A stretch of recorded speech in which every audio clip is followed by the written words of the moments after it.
Mic. Okay. And Not Discord. gaze. Okay, there we go. Based on what you typed in, it was so old and raggedy that it would like physically build you a digital circuit. We should probably stop talking about engineering. People are listening. Are listening. They've been listening for the past couple of minutes now. Okay. Ah, Hello, well, everyone. welcome to our lives. Hello. Welcome to our course on engineering. It's great. All right. How are you? I'm good. How are you guys? Tired.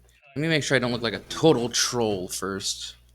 The only thing I don't like about streaming so far is that I can't have the Twitch stuff up and my regular thing, because whenever I'm on my browser, the Twitch goes away. You can also go through using your phone if you have the Twitch. You know what? I just realized that.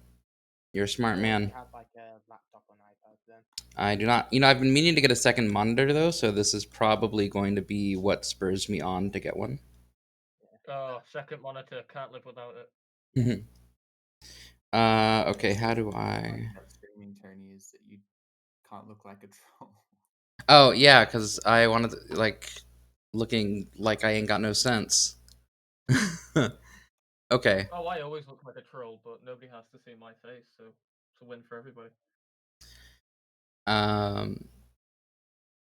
So, to get into the thick of it and recap where we were, the party had suffered devastating losses at the hands of a divinely imbued earth elemental of some form in the sewers of Luskin, and upon them coming back to lick their wounds at the One-Eyed Jacks, a mysterious eye-patched drow hired Blue and Bulwark to deliver a message from this mysterious Jarl Axel to the King of Gauntlgrim, indicating that he would know if they failed to deliver the letter or if they opened the letter. The party set off on foot from Luskin and went towards where Jarl Axel claimed there would be an entrance to the Underdark to get them to Gauntlgrim. And they did find one after decimating the Neverwinter Wood owlbear community. I'm sorry, what were you saying, Jack? I was gonna say it would take years for the population to come back to regular numbers. Oh, it definitely will. You crushed 3 owlbear eggs and killed 5 fully grown owlbears. Yeah, well, It might never recover. There's such a thing as the bottleneck barrier or something, that if you inbreed too much, you just die out. Yeah. Good. The impacts on the ecology in the Neverwinter Wood will feel this for ages to come, surely. Let's, because we're still on just episode 3, and people might still be joining in. I see we have Dark Fidget, who is with us again. Nice to have you back. Before the rest of the people who view in the future, can we go through describing characters? Oh dear. I'm Sure. bad with the words. Blue is a furbolg, a cleric and a druid. He has pale blue skin, shaggy brown hair, it's always a bit messy, and a very friendly round face. He wears bone mail, and he has a shield that sort of vegetation has managed to grow in, with sort of remnants of dirt that's gotten stuck in the rivets. And that's essentially Blue. Bulwark is a stout and wide hill dwarf, even for hill dwarf standards. He wears a bit of glorious plate armor, which he cares for diligently. He's got a large leather belt with long chains attached to it, at the end of which are spanners, wrenches, and his various tools, which almost act like a wind chime when he walks. And they mimic the long dreadlocks that fall from his head and beard with brass bands on them. And he's got some glorious terracotta brown skin and golden eyes. All right, cool. Right, I think you're... turn. Yep. Right. Yeah, I'm playing Cole Sutherland. He's a reasonably tall man, not overly so, about 6'1", with long brown hair tied back at the nape of his neck. He wears a brown leather long coat and a brown matching tricorn hat. And he walks around, and a light amount of facial hair on his suntanned skin, with silvery blue eyes, and at his waist, held to his waist by a deep blood red sash, are two basket hilt broadswords, and he's always got an overly cocky grin on his face. And last but not least, Kuro standing just around 6 foot, long, unkempt hair, long black unkempt hair that goes down over to his dark clothing cloak with basic but finer darkened clothing. His eyes are bright, light pink as well, and he carrying a rapier on his side, and now carrying two short swords at his back, and only carrying a staff as well, and but no spell book or anything because he keeps all that within his bag. all right. And that gets us into the game. So, as I said, the four of you have entered this cave at the side of the mountain range that associates itself with the um, currently dormant volcano, Mount Hotono, which roughly 100 years ago destroyed the city of Neverwinter. So, as you descend into this network of caverns, um, you would expect it to get cooler, I think, as you um, retreat from the warmth of day. But the reverse happens. It, in fact, gets quite warm and rather uncomfortably so. Um, who is leading the way down? Assuming it's like every other journey we've done, I think Blue will be guiding us. All right. There is enough space that 2 or 3 people could walk side by side if you wanted to. I think Bulwark will be walking in step with Blue. Mhm. Now I would probably be walking behind Bullock, and I would have cast Mage Armor for the day. Okay. I'm Um, just walking wherever I've got space. okay, so probably somewhere like there. Um, Actually, no, I would have left Ava at home. The Underdark is dangerous. Actually, I would have brought Ava with me. I think we said something about this in the other episode. Yes, you took Ava, but we left the carriage and horses. Yes. You didn't trust them with Ava for a long period of time. Yeah. Okay. Thank you for your input, Ava. Um, Blue, as you are descending down, um,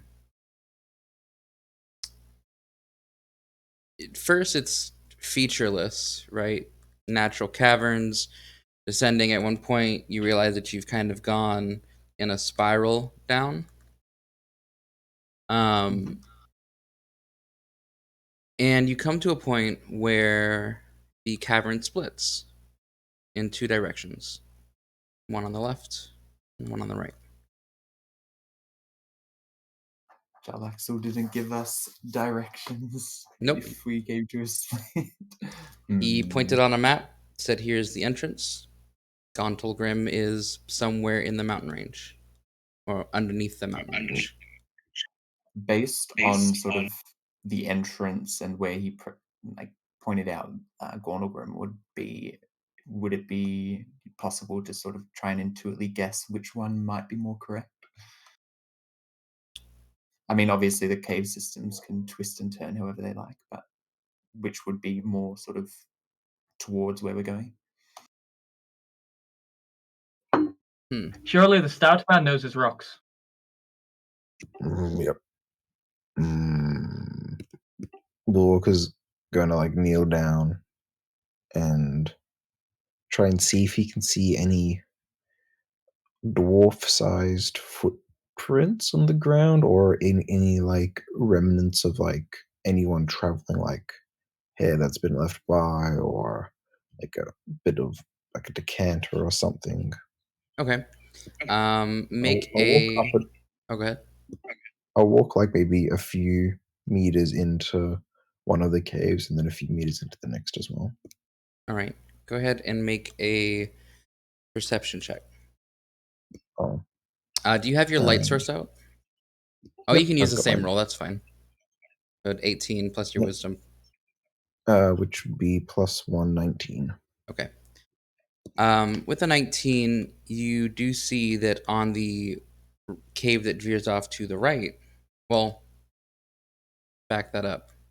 On the cave that goes to the left, there are a number of footprints um, that come in the direction that you were going.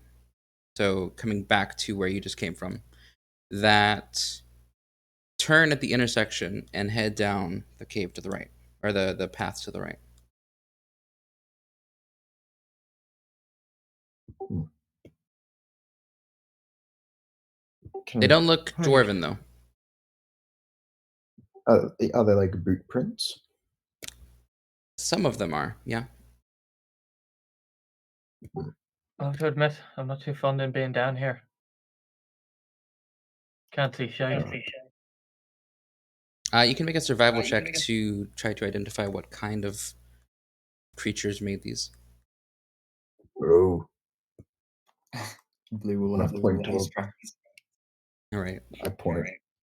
Do your stuff.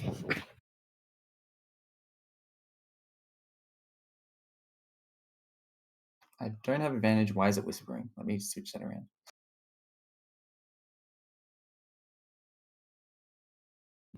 Yeah, the Underdark is not very nice, but oh well. Quick in, quick out. And plus, I've been meaning to come down to this place for a while. It's quite a important site for the dwarves. It'll be very worldly for you. I think with a 12, it's hard to tell. You can definitely rule out dwarves because they have thicker footprints. Okay. You could probably rule out like halflings, gnomes, and goblins. I think you're thinking along the Hmm. lines of humans or elves, but you're not sure which. Okay. Well, first Blue will say to Cole, I offered to make you well, make something of yours glow if you don't like the dark, but you turned me down. Yeah, because you said I couldn't turn it off. Or you can like Also, sheathe your sword or something and it will turn off. Bulwark over there told me he could do the same next time we sleep, and I can turn it off. So, I see. Um, well, I suggest we take the right path because even though they're not dwarves, well, three of us aren't dwarves and we're still heading to the city. I'm sure they have other traffic. Which path is the right path? Or The one with the path. I mean the footprints. well, they both got footprints. No, they don't. One of them's got them coming out. The other one's got them coming in. Oh, Your perception check was high enough, Bulwark, that you noticed that other than your own, there are no recent footprints coming from the path that you came from. Wait, our the path entrance that I is came from along is that in one. from the surface? Yes. Now, would more people be leaving the citadel? Would more people be coming into the citadel? Or it's just, I mean, Jarlaxle's a drow. Oh, sorry, I don't know if we know his name. Yeah, he addressed by name. Okay. Um, he might know, other entrances into the Underdark that some people don't. Yeah, fair enough. I guess we'll follow the footprints. At least we'll be able to find a friend, maybe. Okay. right. Heading in towards the right side path. After an indeterminate amount of time, it's kind of hard to keep track of without the motion of the sun or the clouds. Um, you would probably hazard a guess that after another hour and a half or so, um, eventually, this cave or this tunnel opens up into a wide cavern that you cannot see the other end of. Um, there are huge stalks of fungus that um, erupt from the earth at various points and are lightly lit by small fungus around the bases. Um, there is particulate earth that is kind of scattered throughout this low light. Um, and you hear the sound of water, or something like water, rather. And in the middle of this, um, not not parallel with your tunnel, but at a point that you would eventually have to cross, Blue, you see probably roughly in the middle of the chamber, an orange glow. I see. Well, first, sort of as he notices all this, I think Blue is very much amazed and entranced by this somewhat enchanting sight, I'm sure. Um, but then when he sees this orange glow, can he see what it's coming from or anything more about it? I think from the distance that it is, you would not be able to make too much detail out about it. But you can go ahead and make an intelligence check if you like. Oh no. I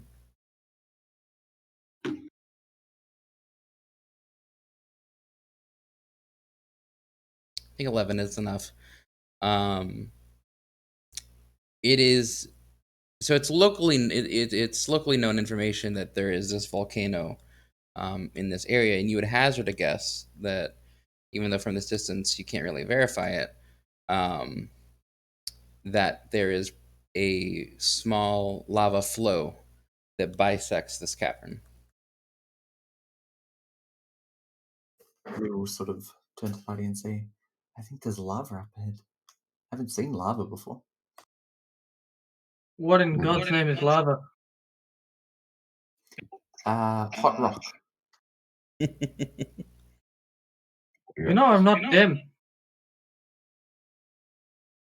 Well, you just asked what lava is. Well, yeah, I've never, seen it before. Live on the water. Sorry, Remember? I didn't mean to be condescending, but that is literally what it is. Yep. And I think Um, this is a case of miscommunication. yeah, I wouldn't worry about it too much. I'm gonna go ahead and cast dancing lights and send them off forward. Okay. It does add to the kind of ambient dim light that this fungus is giving off, and it doesn't light the whole chamber, the rest of this natural light source, but particularly around the larger stalks.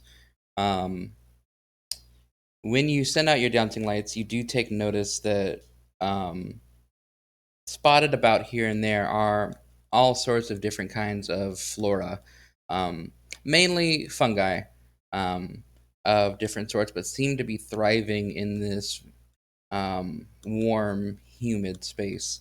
You see purples, greens, browns, blues of various different mushroom caps. Well, dwarves usually use lava as sort of fuel for the furnaces. Maybe we should head towards the volcano and see if we find another. This one doesn't look big enough to suffice our we're Gontal room. Have any of you Yeah, considered the thought that we might be going the entirely wrong way? Yep. That's just how it is Great. in the Underdark. In the Underdark. Great. We see lots of flora. Do we Mhm. see any fauna? Make a perception check.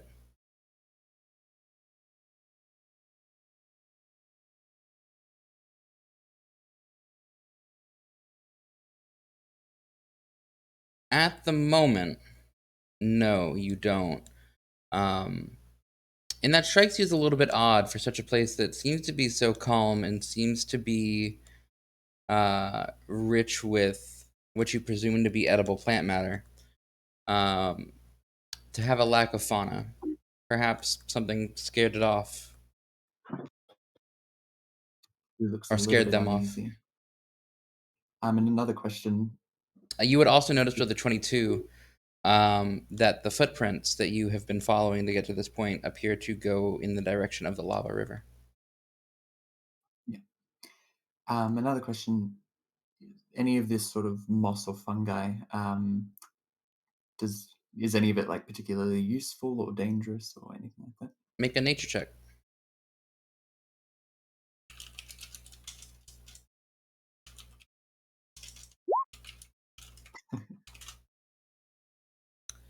It's also dangerous. Nope. So obviously the ones that emit a light might be useful because it's light. You have no idea if it would last once you pick it. But you cannot tell poisonous from edible at this point. It's okay, I have good berries. Alright, let's head towards the river, I guess. You would notice though with a 22 that it is eerily quiet, aside from the sound of what you now know to be flowing lava. Or is it magma when it's out of a volcano? I guess because it's still under the earth, it would still be lava? I don't really, just call it whatever. Yep, we're gonna call it lava for now. Hot rock soup. Hot rocks. Hot rock. Melted rock. I think, yeah, Blue will sort of say to everyone, this cavern is beautiful, but it's, I don't know, I feel a little bit uneasy. Perhaps we should try and go a bit slowly, maybe try and avoid any attention. I know, I mean, myself, I'm not very stealthy, but we can try. Yeah, I think that's a Hey, good idea. stealth. All right. Never been really my forte. So if you are going to try to proceed through this cavern stealthily, go ahead and roll stealth checks.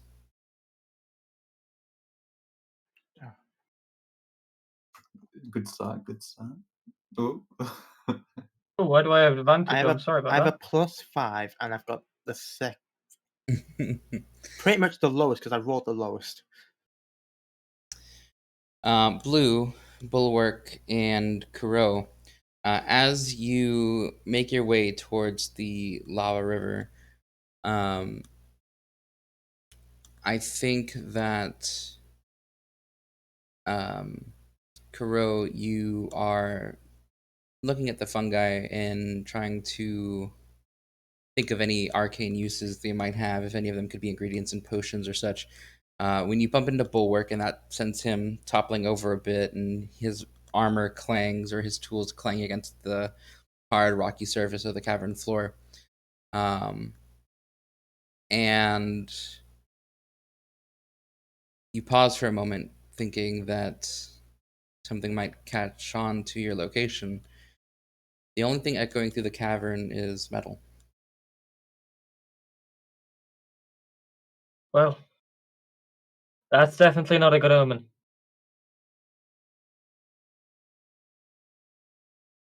You superstitious? It's not superstitious to be right.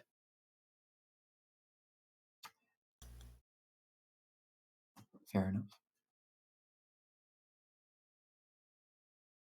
But you arrive. Now something. Oh, I'm sorry. Go ahead. No, that's fine. You just said, do let's continue. you do make your way to the middle of the cave, and Blue, using your earlier perception check, you do see that there is what appears to be a crudely made stone bridge that goes over this roughly 20-foot span of lava. It is immensely Alright. warm, and even just being this close to the proximity, you begin to sweat.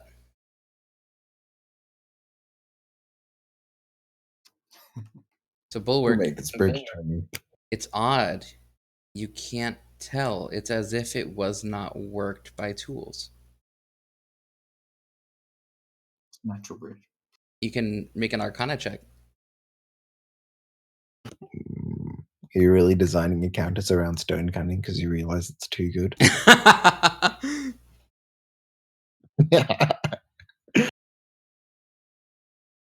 Oh, Yeah, no, it doesn't strike you as magical either. Perhaps this is a natural formation that the lava has carved out over time. it's giant.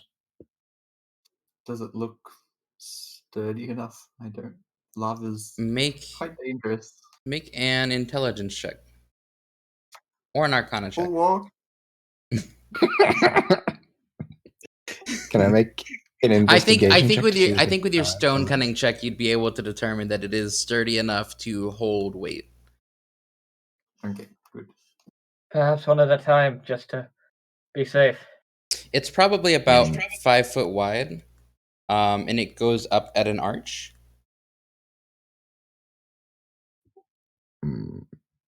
I was Perfectly Piqued smooth. my earlier sentiment. It's perfectly smooth on the exterior.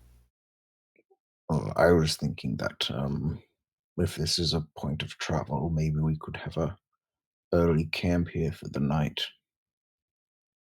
Rest up a bit. I'm still a bit worn after that owlbear fight. Are you joking, I think buddy? you should have had a long rest, I think. Oh, have we had a long We rest? did. Yeah. Never mind. Yeah, we had a long rest. I feel invigorated. But say we haven't done anything. Why do you need a rest? I think Blue, while Bulwark has been sort of analyzing this bridge, will sort of sit down cross-legged and bring out his amulet and hold it in his hands and start casting augury.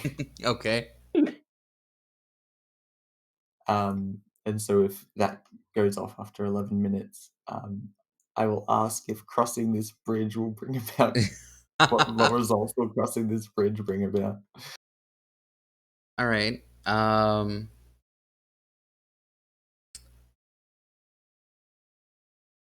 So you bring out your amulet and you channel a bit of your connection to the natural world into it.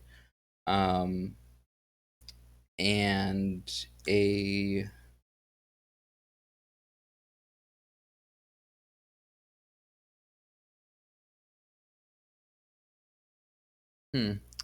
augury is kind of weird because you don't get like a direct answer. It's either yes, no, both, or not, neither. I don't think that you get a sense that it would be neither good nor bad. Okay. And also, there's not a response for maybe, right? Like, if the bridge was made of I ice, think they. you could possibly fall. You don't know. Like, I mean, not that you don't know, but like, you could get over just fine. That's Yeah. what wheel and woe is for. Yeah. So Like, I guess it you could know be what. good, it could be bad. I guess it could be wheel and woe. You know, if you were to somehow fall off the bridge, that would be very bad. Yeah, clearly. Well, first of all, Kian, nature does not represent your connection to the natural world. Anyway, after performing this ritual, Blue will say to the rest of the party, sorry, I'm just a little paranoid. Oh, really? About the weird stone bridge around the death pit. Yeah, definitely something to be paranoid. Well, I will give you some already warning of advice. You do float on lava, so if you do land on it, you can run to the other side. Have you felt the heat coming off that thing? Yeah, but you don't want to sleep on it, do you? You can. I'm just telling you so that when you do land, or if you do land on it, you're not as shocked that you're not sinking. It's not water. I'd give you 3 seconds before you turn into goo. I will also say that, and this is more of a me thing, the map that you guys have and the map that I have, for some reason, are not the same size. Because there's like a DM version and a player version. So you're slightly off by 1 hex. So I think by the actual map that's supposed to be right, there's probably about a hex and a half before you get to where you're supposed to go. Sorry Okay, about let's that. cross this bridge. Sorry, didn't mean to break immersion there. It's okay. You're good. I'll go Well, first. alright, fair enough. Saves me from having to do it. Okay. I shall Oh, cast shit. guidance on myself. So who goes over the bridge first? I do. Okay. You walk up the bridge and then you walk down the bridge. Nothing happens. Like a battle stance on the other end of the bridge, making sure nothing can cut off where you're going in. Alright, time to get this over with, and I'll start going over whilst muttering swear words to myself the entire time. Yep, you cross the bridge, no problem. We all cross the bridge. Yeah. Kuro, does this bridge interest you at all? No, Okay, it's Don't just a bridge. don't worry about it then. So as you guys kind of leave this chamber, which was probably in its own right about a mile wide, Blue, since you're gonna lead the way for the party, go ahead and roll a survival check to try to stay on course with where you want to go. Um, keep in mind, being that this is the Underdark, it's everyone's first time being here. It's probably considerably harder than just traveling in the woods. Guidance. Why didn't that work? You gotta put the slash first. /R 1d4. Okay. Only negative of beyond 20 is it doesn't automatically apply guidance. You leave the cavern behind, and by the end of what you presume to be the day, the point at which you feel tired from traveling, you are pretty sure you've lost those tracks. And no. you find yourself in another cavern similar to the one before. However, the fungi that grows there is not as big. There's maybe one or two luminous fungi that dot the chamber. I think this cavern is probably about half as big. And there is no lava flow bisecting it. Is there sort of like a small offshoot cavern or somewhere that would probably be safe to rest in? Make an, I want to say, an investigation check. It could probably be perception. Yeah, if it's investigation, I'll purple. I think it's, well, I think it's got to be investigation, right? Because you only have a sight range of like 30 feet. Oh, either way, both of you walking around the cavern, yeah, you find a spot that you can bunker down, close to the entrance that you came in. How long have we been traveling for? You don't know. Your feet are tired. During this time, would I notice my mage armor worn off? Yes, that would, unless you have. Do you have extended spell? I didn't use it then.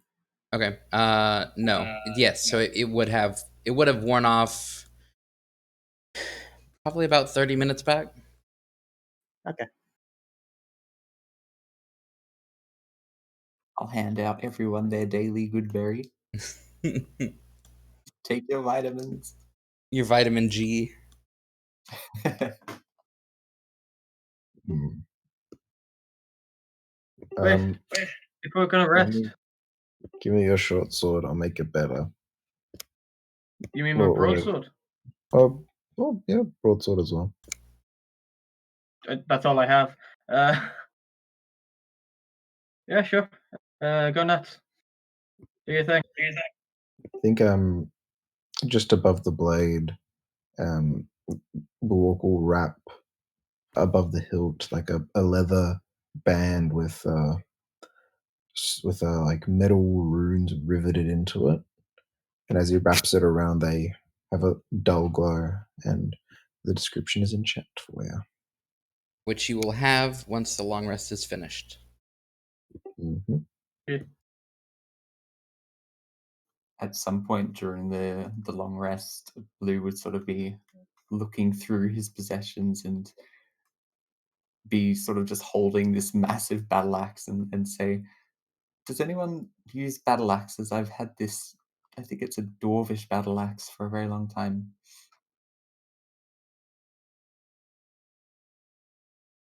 Oh, and there's also dwarvish boots if you want them, Boar. Mm. I remember we got those in the Dales, didn't we? And you told me I couldn't have them. Well, that's just because you presumed you would get them. What do you mean, presume I would get them? I was the only one that would have fit them. Marcus didn't even wear shoes. The jovial attitude somewhat dying a little bit as you mention our dead friend. Blue will just pass them off to you if you want them. Who the hell is But I guess- Arrakis, and why the hell didn't he wear shoes?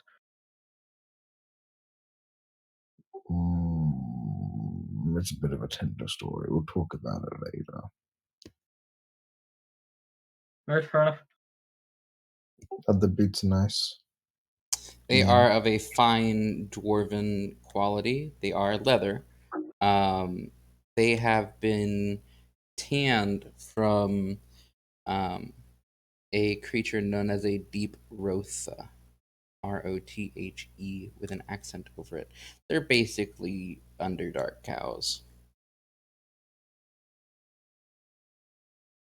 Now, more importantly, how the hell are we going to refund those tracks you were following? Bulwark will take out his rudimentary compass kit and say, well, we're just going to head west, It spins. east. Your compass, your rudimentary compass is spinning, Bulwark. I assume Navigator's kit comes with a compass? It would, yes. I think so. Would mine do the You know same? what? I don't know why I gave you such a hard time about having a compass, Bulwark, because, yes, the Navigator's kit does come with a compass. I just had that realization. Your compass is also spinning. Well, that doesn't happen on the ocean. There must be a large deposit of ferromagnetic material nearby. I did not Alrighty foresee. then.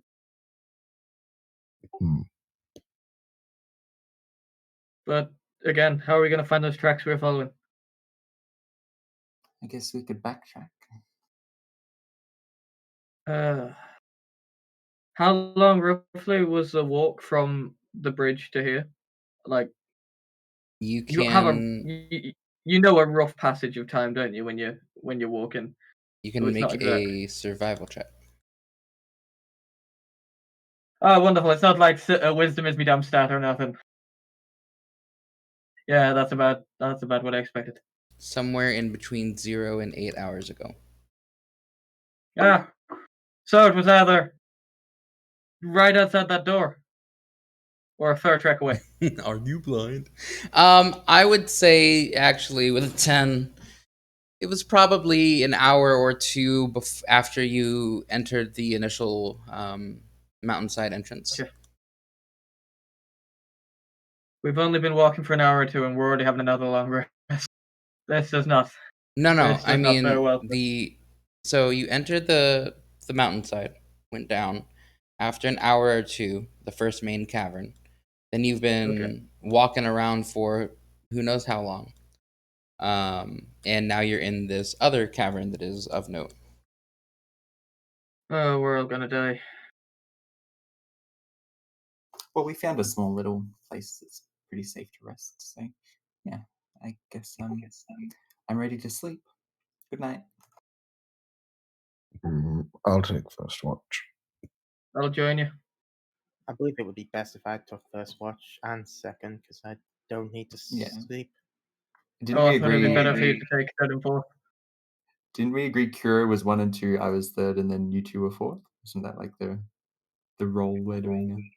Oh, I didn't know we were putting each other into different roles and limiting each other's potential, but if we are. Just so we don't have to discuss watches every time we long rest. I'll watch with the blind man. You know we have the same passive perception out of character.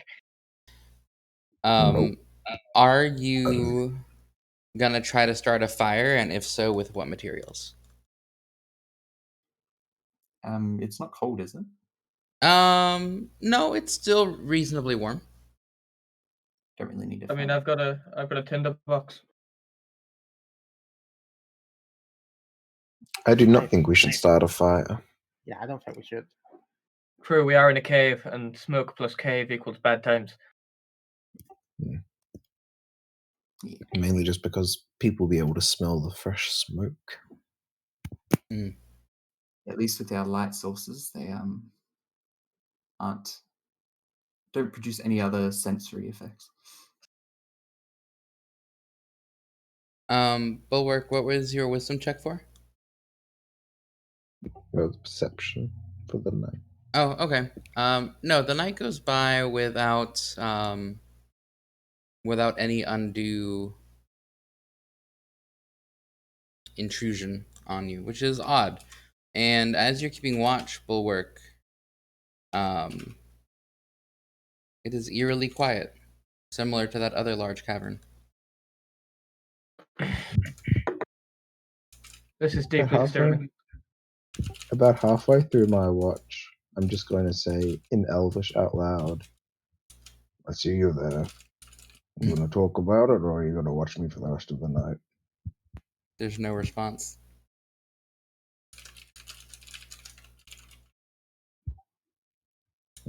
Fair What the hell enough. was that for? And I'll whisper over it. I'll just say, well, in case someone was watching, I didn't realize. A little bluff. Jack, you're rubbing against your mic. Said a little bluff.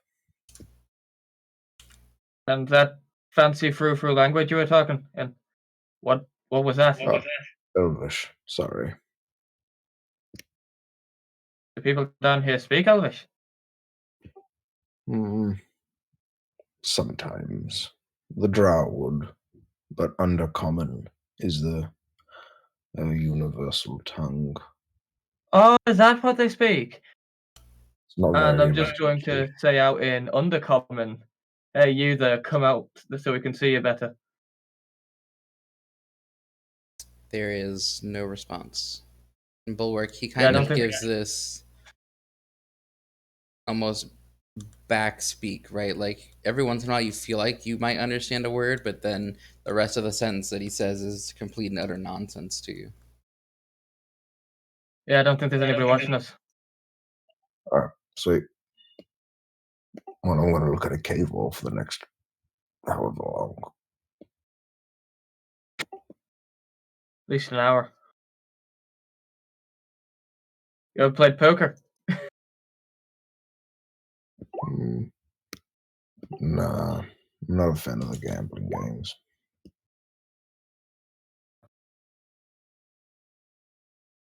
Tic-tac-toe then. Yeah, challenge you to tic-tac-toe.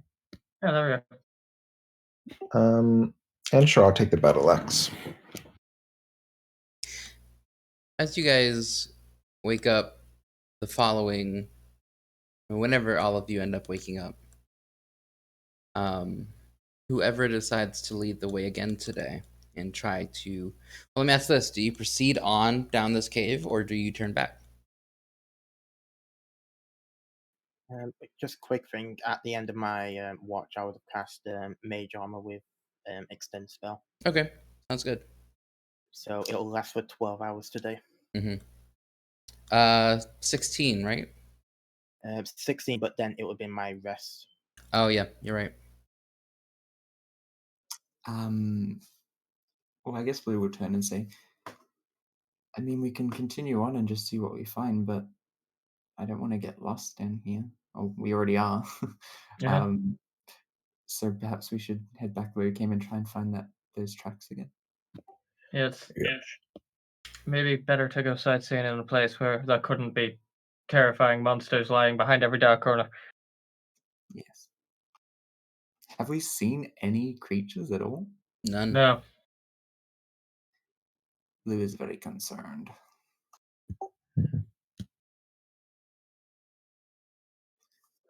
Let's head back then. Okay. Who's gonna lead the way back? Blue. I'm assuming unless anyone is wanting to take the lead. All right. Not for my survival roll. Blue, go ahead and roll me another survival check, please. I will guide myself. Wait, why did that not show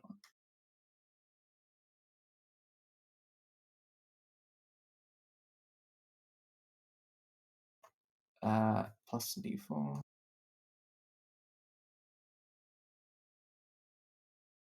22. Right. Blue, as you are navigating the party down in this dark place, you feel, or rather, you see every once in a while, like when you have to make a decision whether to go left or right, um, there is a small silver twinkle in the corner of your eye, that either on your left eye or your right eye that you take as a kind of guidance. And following that, you do end up coming back to that large fungal cavern with the lava flow. And you are back to where you were.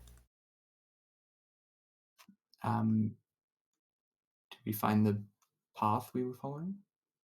Or we're trying to? Make another perception check. I would actually probably ask that someone else does, being that you were the one who was navigating all day. Yeah, I'll do it. 12. You see neither hide nor hair of it. Hide nor hair of it, Kuro. Mm. It's possible that you trampled over it on your way out. Oh well. Well, we know that there's some sort of right direction. So, is the path before us is not linear, is it? No. The one that you just came through to get back to this point? You mean? Yes, that one. No, it's not. There are several different exits from this cavern. Part of the failed survival check was not picking the right one. And then, of course, there are different points throughout each choice that you're making, different lefts and rights, and sometimes they split off into 4 or 5 different choices. There were a couple where you would have had to come to a dead end and turn around. Can I make an investigation check around a couple of the paths to see if there's any signs of smoke, soot, or like people knocking over rocks or rubbing against them and leaving scratches? I think that falls into... yeah, go ahead and make an investigation check. None that you're able to make out.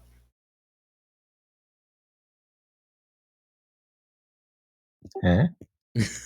How do you guide yourself? What method of artifice do you use?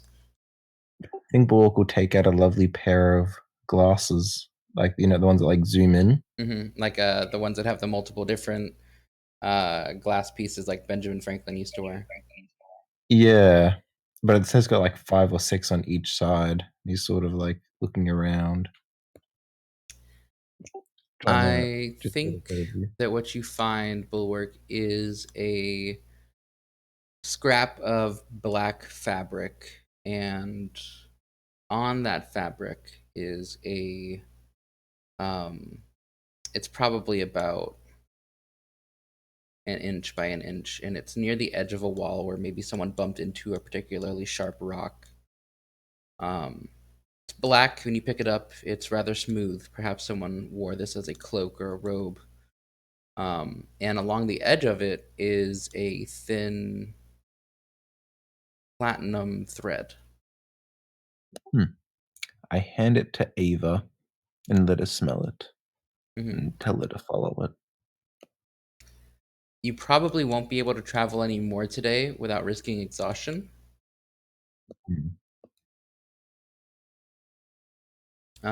But that can be used on the next day. So I just have a quick nap, wake up, go from there. Another one. All right. Yeah, it's gonna be slow going, but it'll be fine. I never thought I'd say this, but I'd be happy when I see the bloody trees again. And It's not too every bad. word that you say is echoing through this cavern, and coming back. It's very unsettling how quiet it is. I think Blue, during the travel yesterday and today, you might have noticed the occasional insect or rodent, but no big fauna like you might expect.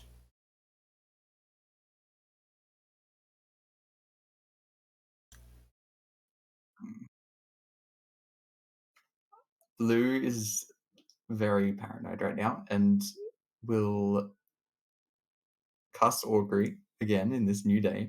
Mhm. And the question will be setting up camp in this cavern. What result will that yield? Neither woe nor wheel. Okay, good. I guess wheel in the way that you'll get a rest. Okay, let's, I guess, set up a cavern. I mean, not a cavern, a camp. And I think just for the sake of time and having pre-rolled for a few days, um, the night goes rather smoothly. And watching the light of the lava and the light of these low light emitting fungi um, play projector to these kind of dust particles. Um, it's a rather nice backdrop to a rest, I think.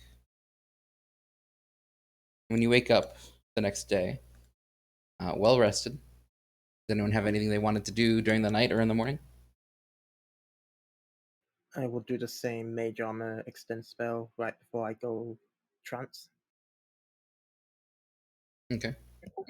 Nothing besides talk to like get Ava ready for a bit of tracking.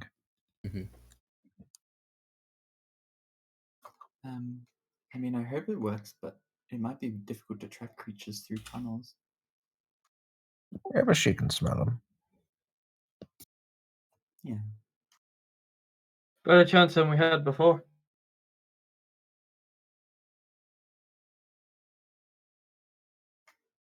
Go Ava. Is her perception bonus the same as her survival bonus? No. So it'll be a 19 plus 1. Good. So 20. Um, you head back to that exit where you found the scrap, and thankfully Ava is able to lead you to it. Um, and from that moment on, she almost rushes ahead a good bit and seems rather excited to be on a trail. Can I do my best to sort of keep her at my side? Yeah, sure. Do you have a leash or anything like that? I think I got a leash, didn't I, from the guy from Winterdale? I don't recall. Is it in your If not, I'm inventory? just gonna make a quick harness out of some rope. Okay, that'll There's work. no need to do that. Blue will say, Ava, can you stay with us, please? We don't want you to get too far ahead and get hurt. Make a charisma check. With advantage. You are a fearbold. Just four guys have it taken the dog on a nice walk through the Underdark. Mhm. Normal daily things. 4 bros being dudes. What? With their husky. She barks at you, but does not rush off like you gather she was intending to. I'll give her a good pat. Okay, let's go. And as you continue on for a number of hours, not quite at the point where you are tired, Ava stops for a moment. And she kind of gets into an aggressive stance and she growls. And Blue, Bulwark, and Kuro, you notice that there is, like, it's rather sudden, actually. There is a thick mucus that lines the cavern wall.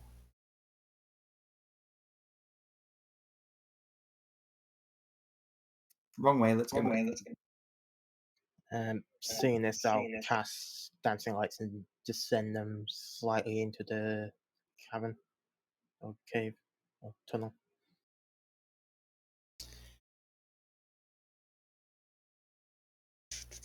Just to see what this slime could be. No, actually, you wouldn't be here yet. My bad. I'm gonna pull this back a bit. You wouldn't be at that point yet. So I'm sorry. Say again what you do. Cast dancing lights and send them forward. Oh, Bulwark. I thought your passive perception was 15. That's my bad. You wouldn't have noticed that at this point yet. Been like that the entire time. How come he's noticing things but I'm not? I'm sorry.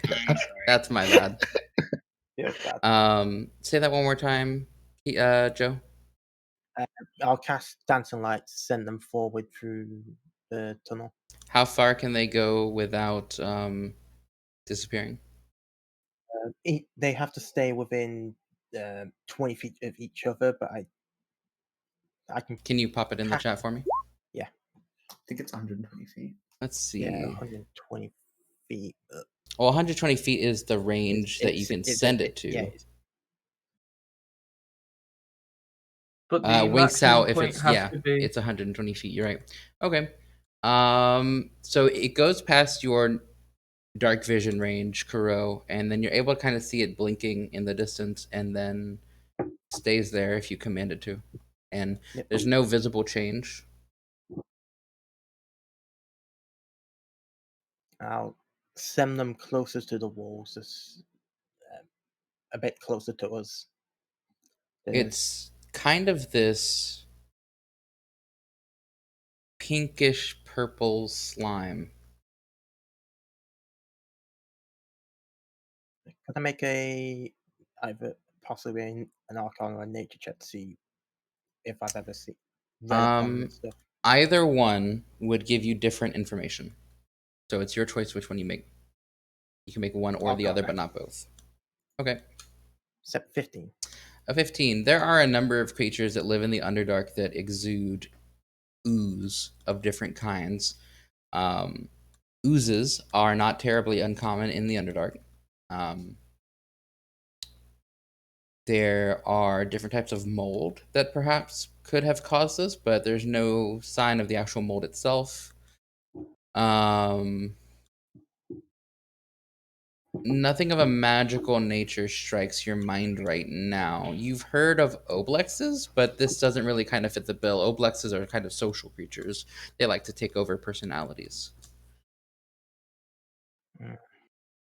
Can I take out a ration and put it about like 2 inches away from the, like throw it 2 inches away from the ooze?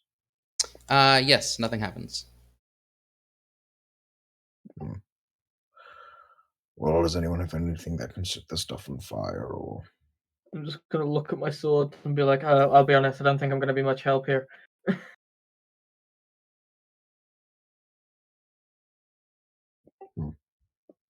And it's very dramatic, right? Like it almost looks like someone has cut a line through the tunnel, and on one half, the side that you're on currently, the cavern is normal and rocky, and then immediately once that line starts, there's that ooze or that slime.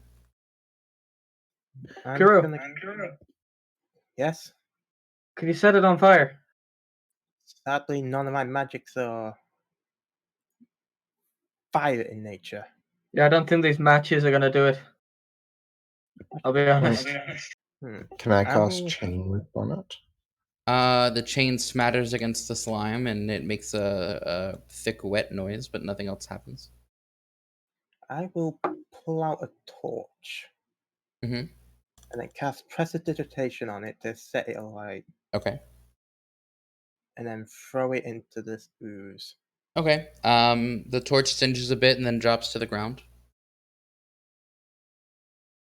Mhm. I am going to sarcastic augury. Okay. Entering this ooze tunnel, what results will this bring? um, Wheel and woe. Well, it's not all bad. Which means that it's probably not like a giant esophagus of a toad. Hmm. Assumably. Blue, can you hold Ava through this? I don't want her to get her fur wet. I mean, whatever this would be. Is it like completely thick with the slime, or are there spots where you can walk that doesn't have? So the floor itself is not. The walls and the ceiling are. Okay, Oh, okay. let's walk cautiously. I am all for that. Perhaps you take the lead now, Bulwark. I'll have my mace and shield out and my helmet covering my face so there's not a single bit of exposed skin on my body, and I'll start moving forward. Okay. You get maybe half a mile. When you come into this cavern that kind of opens up, it's nowhere as near as big as the other two more noticeable caverns that you've been in, but there is this presence of that bioluminescent fungi. And you kind of hear somewhere in the distance, the sound of like water droplets, right? Um, And probably about halfway before this point, you started getting the feeling that you were being watched. And that hasn't really stopped. And Oh no, it's difficult. you hear this voice now as you um approach this cavern. But it's not speaking in a language that any of you understand. But it kind of sounds like cooing, right? Yeah, so you're supposed to see the plus 5 feet. That's supposed to be like if you're gonna climb up on that surface or if you're Height gonna go down. indicators. Yeah. Elevation, gotcha. Um, it kind of sounds like cooing in a way, right? Like someone speaking to a baby, but it's not speaking in a language that any of you understand. No, that's fucking terrifying. Where is it coming from? It's hard to tell because it's kind of echoing. Not Right. one of my 9 languages. I What think we should, languages do you speak? Remind me. Abyssal, Celestial, Common, Dwarvish, Elvish, Infernal, Sylvan, Draconic, and Giant. No, it's none of those. all right. Shall we all walk quietly? Mm. Damn it, Arrakis spoke deep speech.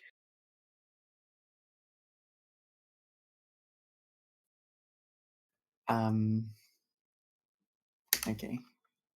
Or Bulwark can just go charge ahead, I suppose. I'm not that far away from you. And I'm going to stow my bright mace. Okay. Are you able to edit that Yeah. yourself, or do I need to keep doing it? I do what myself. So if you click on your token. Light sources you have to edit for us. Oh, that's annoying. Don't forget, I can still see the distance of my mace. Yeah. What? Dark vision. Wait, what? I got dark vision. Oh, okay. I thought you meant that even though you still the light, you could still see the thing. Okay. Bulwark, you can make a I'm- perception check now that you're a little bit closer and see if you can try to pinpoint where that voice is coming from. Nope. Coming from behind us. It's just echoing all around, man. Let's just go quietly. I'm And gonna cast hope Detect if we do Magic. stumble upon it, it's not terrifying. There does not appear to be any magic in a 30-foot sphere around you, Blue. Except Okay. Kuro. Well, of course, the ambient magic that you all carry. No, we're not doing the stealthy approach. Okay. mean, we did- That voice stops its cooing tone and shouts aggressively.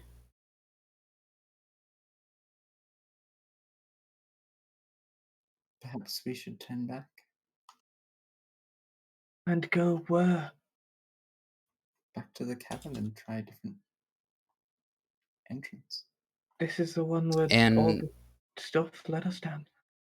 floating over this patch of mushrooms here, rounding the corner from that large rock, is a spherical creature. Its Hello. skin is made of this thick purple scaly material, and there are these scale-like spikes that jut out from it, and and the spikes go from this purple to pink, and it's got this bright blue eye over a really large mouth. At various points around its spherical form are these 10 eye stalks, all of different colors: blue, pink, black, red, yellow, etc., etc.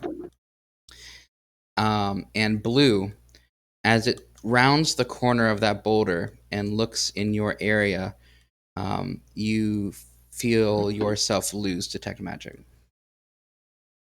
I guess I would notice my mage armor disappear.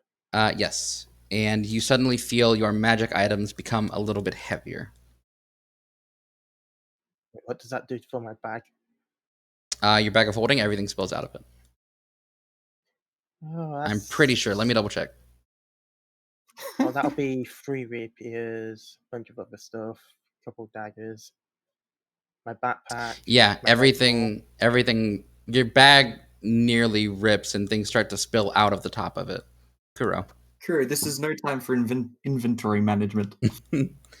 Ugh, And this giant meatball of a creature, and its wide, sharp-toothed mouth once again just starts shouting at you in this tongue that you don't understand. Can I shout back in Dwarvish? Do you speak Dwarvish? And I like hold up my hands. It's like, it don't mean any harm.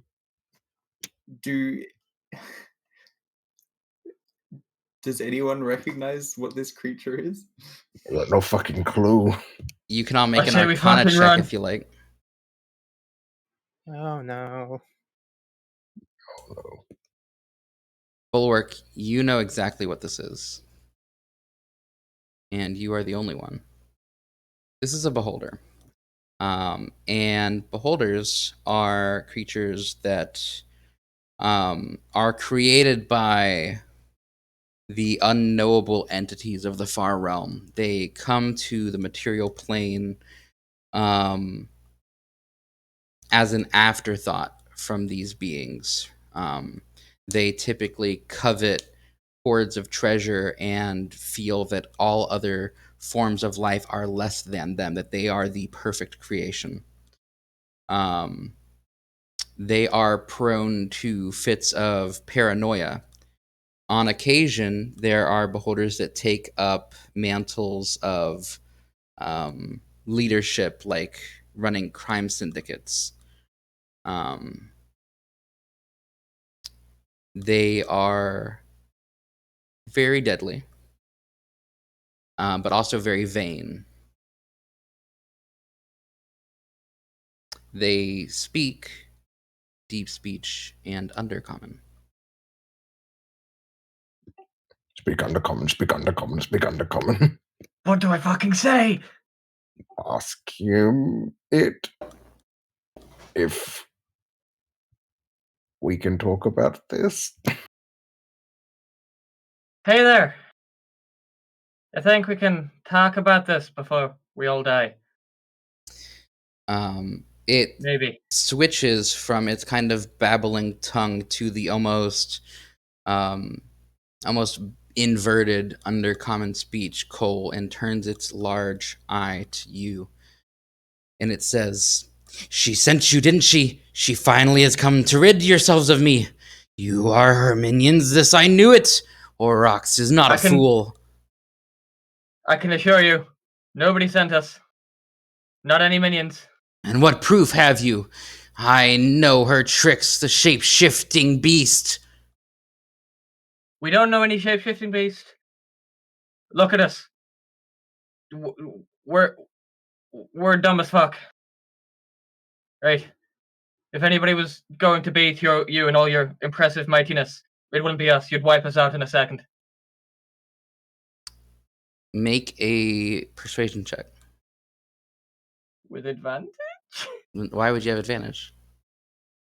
I don't know. He has played Because I into appeal the. to its narcissism.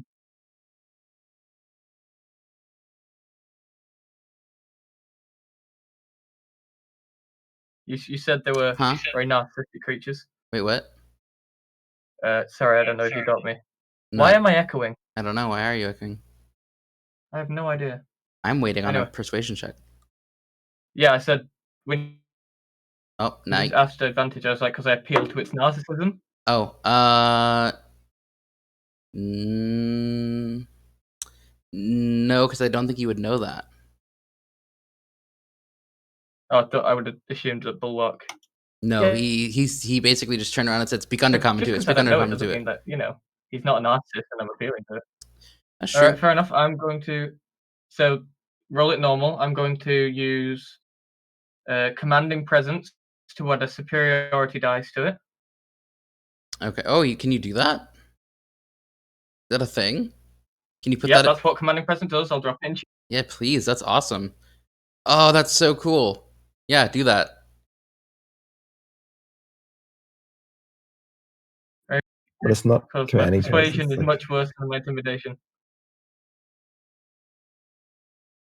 All right, and then you get to add what, a D6, D8, 14. D8. Are you taking the piss? All right. We're fucked. Da, da, da, da, da, da.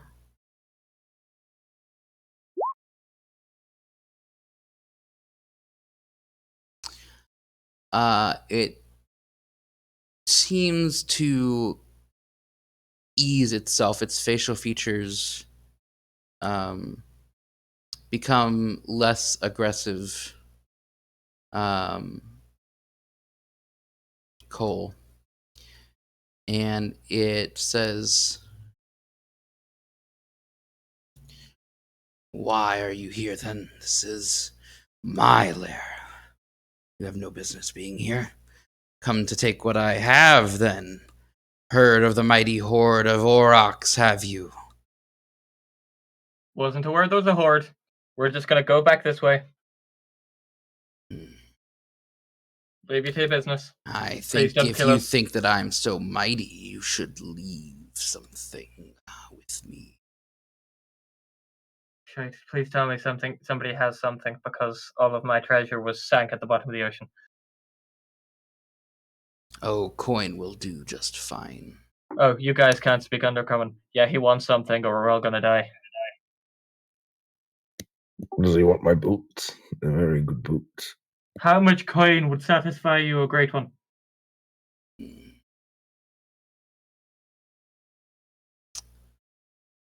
I think there are 4 of you. And 4,000 of your shiny coins will do. Which kind of shiny coins? Your gold will be fine. Alright, he wants 4,000 gold. I've got a diamond. We are physically incapable of giving him 4,000 gold. He's gonna kill us all! Well, I can't manufacture gold. Why not? How far?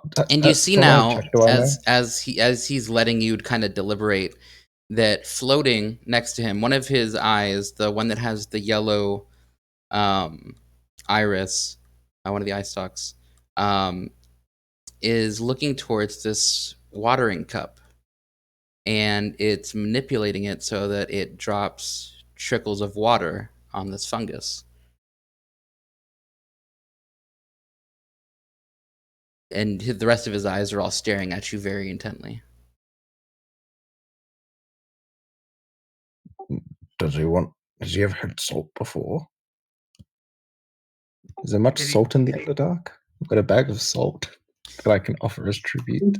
You would imagine that there is probably a lot of salt based on the mineral composition of what you've seen so far.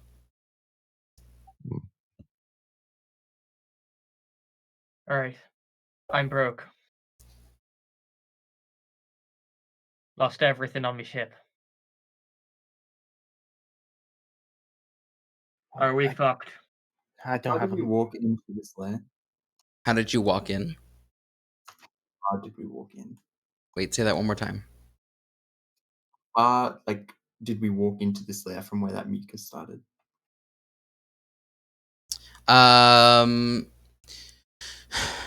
It has probably been 5 or so minutes, maybe half a mile. Make a run for it? I'm going to take out This is the bag now of salt. from that main. Go ahead. Anyway, Can I take out the bag of salt? mm-hmm. And I'm going to say, in common, tell them that this is a big sack of. Actually, fuck, should I just do a regular sack of money? What if we just give him the gold we have? How much gold do we have? I don't want to say it out loud. It's a lot. Is I it don't enough know to if make I'll us put- leave with our lives? No. Shite. Can I take out 100 gold coins and sort of throw it in his direction? Is that what you do? Yes. Okay. So you reach into your coin purse and pull out a few handfuls of coin and kind of toss them into that pit. And the water can drops and the yellow eye shifts to the coins and picks one up before it hits the ground and pulls it towards this massive creature. And examining it, he starts to laugh. And Bulwark, I need for you.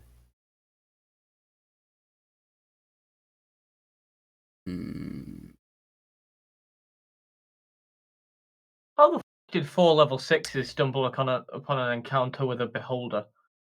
I rolled a 100 on the D100. Makes sense. Bulwark, I need for you to roll a wisdom saving throw, please. Just a quick question, because I remember a group of people finding a beholder like ages ago. Doesn't its anti-magic eye work against its own? You are other correct, eyes? so never mind, it doesn't do that. Yeah, I remember because they had a talk about that during it was a what was it called? Tomb of That's Annihilation. kind of That's it. annoying, actually. Yeah, Well, I guess because it can choose which direction the cone is in. and I believe you can also choose if it's on or off. No, so that's not a thing. I know that a lot of DMs do that as like a bonus action, but that's not how it reads. So Okay. because it's also not an action, it's just a thing that it does. I think in the description, I've used a beholder as a DM before. It says it can choose whether it's active or not, right? Let me double check that because that's really important. But it's already active regardless. It can turn it off if it wants. Would that Oh, we're initiate combat? so fucked. Really hope this isn't the only way to get progress in the story, because otherwise, it's going to be a TPK, and that's no fun for anybody. So I would not do that, first of all. However, the other ways to possibly progress are not as straightforward. I can't find where it says you can turn the main eye thing off, so I would just have it look in a different direction. But it doesn't do that right now. It no TPK, only 2PK. It does kind of move towards you. 5, 10, 15, 20. Over the pit, and it says in Undercommon Cole. Actually, Bulwark, go ahead and throw me a charisma check while you're at it, or a persuasion check, whichever one's better for you.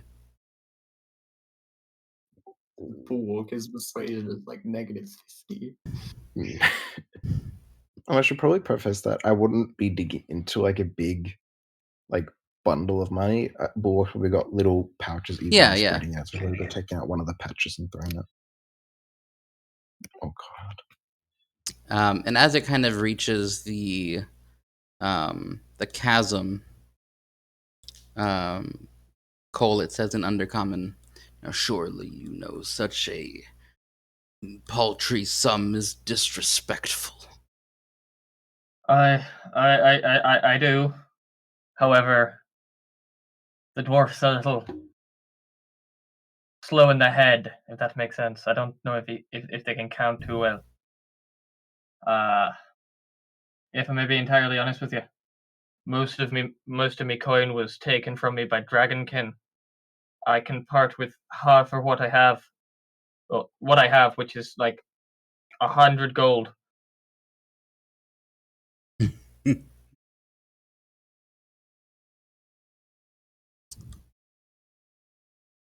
He says, you may be light on coin, but what of goods? Gems. Have you got any gems? Magic. Or magic shit? Bulwark is going to nod his head and point to your magically infused sword. And You didn't hear the dumb comment, right? Oh yeah, sorry, my bad. Cole, when you all of you, but Cole specifically would be able to tie it together. And when he says magic, you feel suddenly your sword shift on your hip again. It feels a bit lighter, and the rest of you would feel your gear become lighter as well.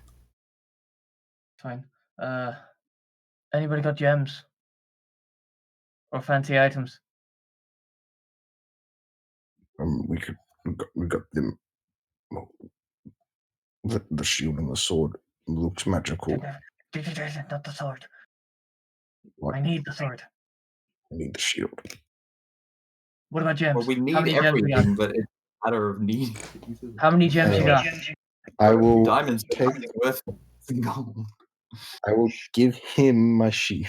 I would just like sort of put my shield on the ground and kick it gently towards Come on, him. cough up the gemstones. Cough up your fucking sword. No, I need the sword. I need the fucking shield. You're making the same argument. I'm no good with one sword. The gems are probably worth more. I take out one diamond as well, and I roll it. No, now is not the time to be stingy. Fucking you! Now's not the time to be stingy.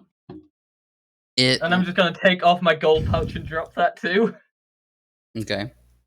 It lifts the shield up, seemingly magically, as the yellow eye is focused on it, and brings it closer to its eye, and begins to examine it. Bulwark, what's your spell save DC? 15. Intelligence check. Oh no. It examines the shield, and Bulwark, I don't want to take away your creative liberties. Where would you say the runes that you place on your items, where would they be, and what do they look like? So most of Bulwark's runes are probably about golf ball sized flat stones or bits of metal, and they'll usually be connected, like almost riveted to leather belts that he'll wrap around either the sword or around the edge of the shield. but Mhm. with his armor more specifically, it's probably on every corner of the square pieces, which allows the armor to sort of be folded in together. Mhm. Yeah, but Kian, that's probably not much that you would know. That's a little bit of meta knowledge. Yeah, but also Um, called a douche. So yeah.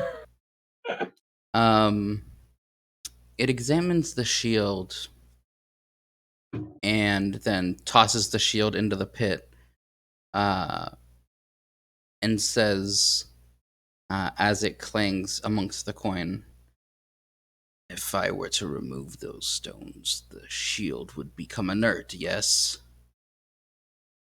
Do not think me a fool. This is twice you have insulted me." all right, now he's pissed with you. And I'm just going to untie my gold pouch, like the one containing the gold pieces of 200. And I'm just going to put those on the ground and put my hands up. That's It all the gold shiny I've got.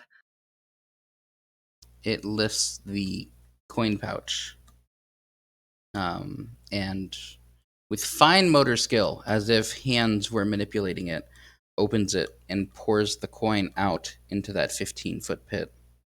Right. There is a What else? small pile forming there now, but it's not very large. What else have we got? And he looks very expectantly at the other three and starts to like bare his teeth in this kind of scowl. Well, I've got the diamond. I threw that as well. What's the worth on that? Like 300. Okay. And I'll All the also diamonds. eat a bag of gold for 400 doing it. Oh, you Jack, got I any thought gemstones? Sorry. I had all the diamonds. No, he had Aracuses that he threw to him. Yeah, and then Mhm. he gave them. No. Well, yep, sure. I guess Yeah. I guess it probably would make sense. I would have given you the diamond then. Well, it was 3 diamonds, and they were worth 100 gold each. And there's only two Yeah, I left guess. now, right? Well, I mean, Bulwark didn't have one to throw, so no, I still have them.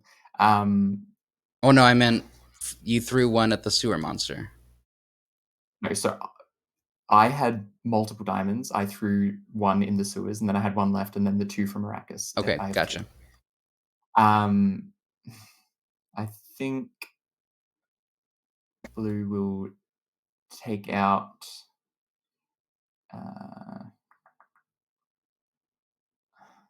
He'll take out a small pouch filled with. Well, I mean, obviously, I'm sure the beholder sort of looks at it, and as sort of the telekinetic ray opens it, sort of this fine, beautiful red ruby powder will be in this pouch, and that's worth 140 gold. It will look rather curiously at the ruby powder and will say, "What is the purpose of these crushed gems?" Unless Cole translates, I don't know what he's saying. He wants to know what the purpose is in the red dust. What is it? Paprika? Blue says it's powdered ruby. It's quite valuable and it can be used. It's quite sought after for spellcasting purposes. Okay. It is powdered ruby for some reason. I don't know why I would powder the buggers. Apparently, it is very valuable and immensely sought after for magic-y purposes. What does he do with it? What do you do with it? I can make light with it that lasts forever. Infinite light. Anything else? That's all I use it for, but I'm sure other people could use it. He uses it for infinite light, but apparently there are other uses for it. Like, like the glowing thing in the sky that never dies. Like that. I'm Blue, not. I want you to make a persuasion check, please. Cole, who has no idea about anything magic-y, is trying to talk to one of the most magical beings he's ever met about magic items. Right. Are you going to attempt to use guidance? I don't think it will react kindly to someone casting a spell, so I'm not going to do that. Okay.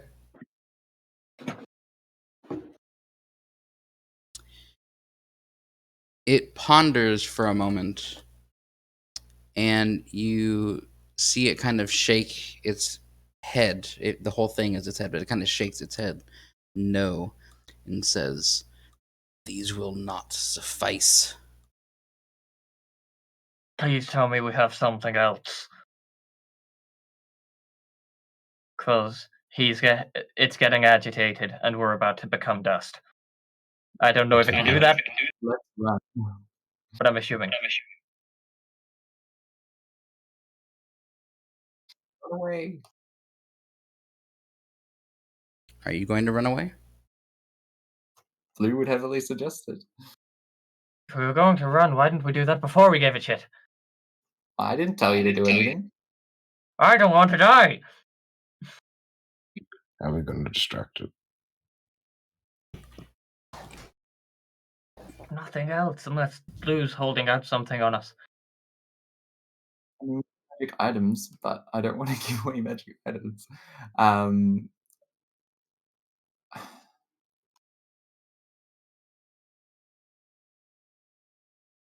I think we just have to try and run away. We're fucked. Alright. Okay. Who turns to run first? Blue will cast Bless and then turn to run. Roll initiative before you're able to do that. Quick question: how is our magic looking? Right now, it's fine. Like in this moment, it appears that it is not utilizing its anti-magic cone against you.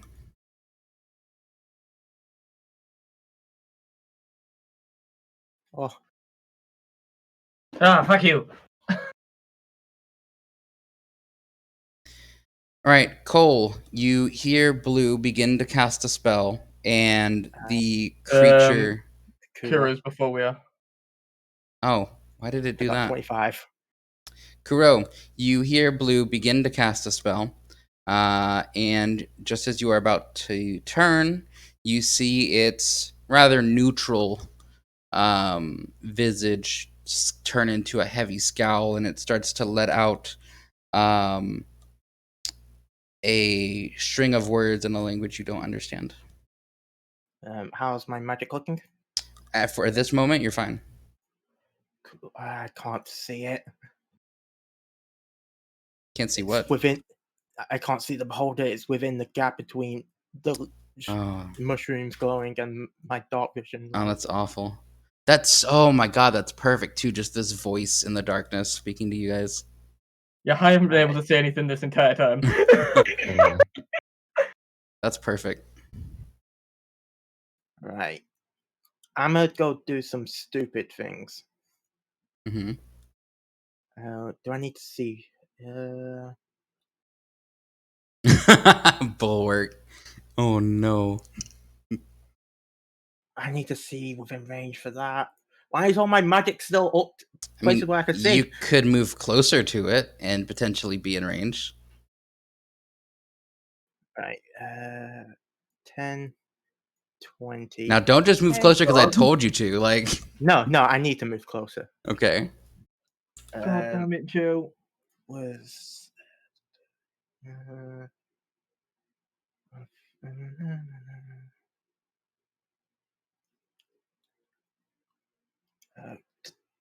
Where do I place it?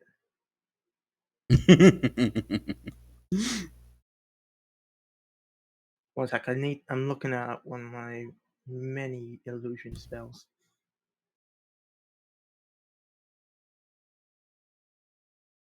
Right. I'm gonna cast Hmm. as I get closer.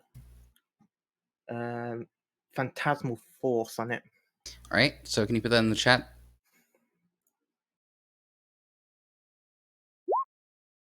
Oh no. There we go. Right, you craft an illusion that takes root in the mind of a creature that you can see within range. That target must make an intelligence saving throw. It rolled a 16. Oh, it beat it. Yep. Okay, so I moved 10 feet. I think you moved a little bit more than 10. You were back here with Bulwark. So I've moved, what? 25. Well, you moved 20 feet, so you got 10 feet of movement left. You can get to there. I'm going to move here. Is I have escape measures. Don't worry about me. that it for your turn? Yes. All right, Cole. Oh, shite, I don't like leaving a crewmate behind, but at the same time, he's a fucking idiot. All right, Second to smartest in the group. says the guy who just tried to mind fuck a beholder. All right, dash action. Okay. 10, 20, 30, plus 35. All right, so you're 30 feet off the map at this point. If I action surge, can I move another 30 feet? Sure, if you're willing to do that. No, I'm not going to do that. Okay. Bulwark. I'm going to cast Mirror Image. Okay. So there are four bulwarks. Okay. And I am going to go 1, 2, 3, 4, and 5. All right. So Cole 30 feet, Bulwark 5 feet off the map. It is Orox's turn, and at the start of his turn, he's going to choose that the direction of the icon is this way. He's going to come 5, 10, 15, 20.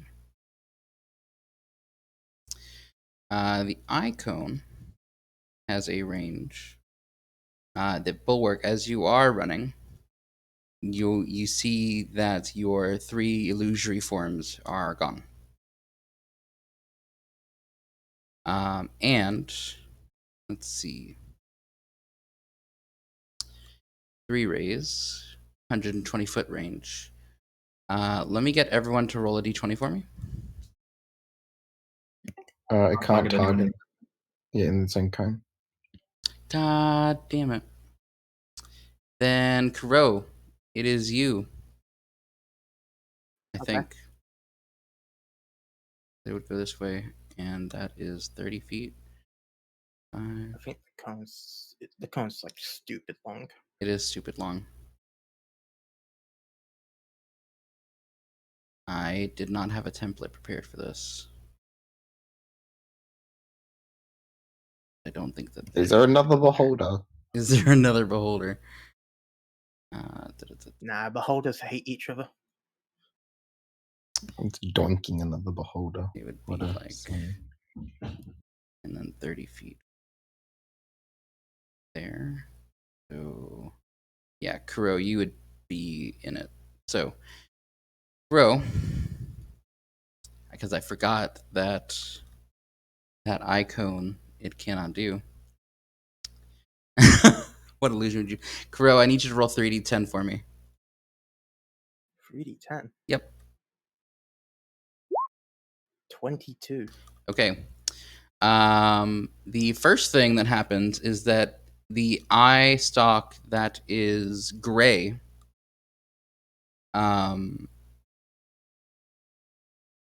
looks in your direction, and I need you to make a dexterity saving throw, and you have, I'm gonna say, half cover, Okay. so you'll What get a does that you'll get a +2 bonus on a save. Okay. Oh, 10.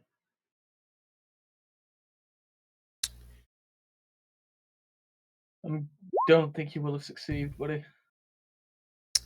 At the bless is not active. No, it's not.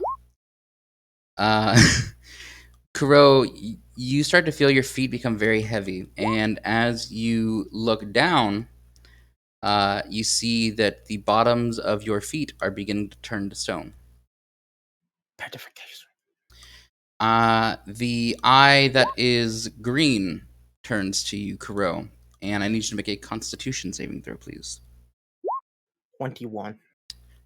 It shoots past you and splatters harmlessly against the wall. Now, the last one was a 9, and that's very unfortunate. I think I know what a 9 is.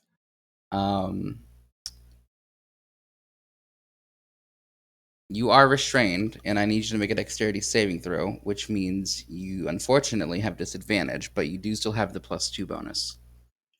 Okay. 11. Oh no, my screen went black. Okay, there we go. Okay. Time to get disintegrated. Let's see here. I think that's 9 anyway. I can't remember. Let's see here. Yeah, I don't remember them off by heart. You take 51 points of damage as this black ray turns towards you. Disintegrated. And is that more than... Yeah, you have 38 hit points. Your character is disintegrated. You are ash.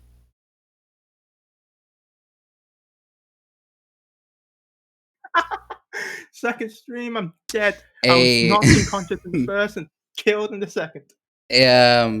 Blue, you watch as this black ray that seems to almost vibrate in the air ejects from this beholder's eye and bores through Kuro's form, even though he's already nearly turning to stone. And ash begins to seep out from the wound and spreads from that center wound up to his head and to his feet. And all of his belongings with him turn to ash, save for a smiling leather bag. Yeah, pretty happy. It was nice knowing him. And it says now, seeing that bag survive the disintegration in Undercommon. Which I don't think anyone can hear in this vicinity. I think it would be loud enough that Cole could hear it. I think that this will make some do. Just keep on running. Just keep on running. Don't worry about what he said. I'll tell you later. Let's go. Blue, what do do you do? I feel that I could wild shape in this? Is that considered magical? I don't know. I think wild shape is magical. For now, we say that it is. All right. Then yeah, I'm gonna dash. So 5, 10, 15, 20. I'm 40 feet. 5, 10, 15, 20. Yep, you are 40 feet off the map at that point. Kuro, as you are being disintegrated, did you have any last words? He would just think about the day. I have never actually wrote a full backstory, but I have been thinking of it, so he'll be thinking back to the day he's an attack on his small village of a fire giant and seeing the fire giant killing his sister. Mm. He'll just go into the night then with a small smile on his face. I think the last thing that you probably see is this large purple meatball-like creature coming to your form. And maybe the last thing you see is your bag of holding being lifted up into the air by it.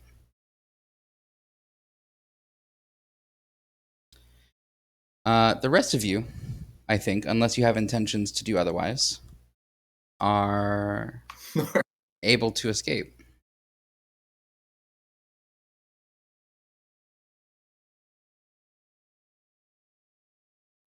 Well, that was eventful.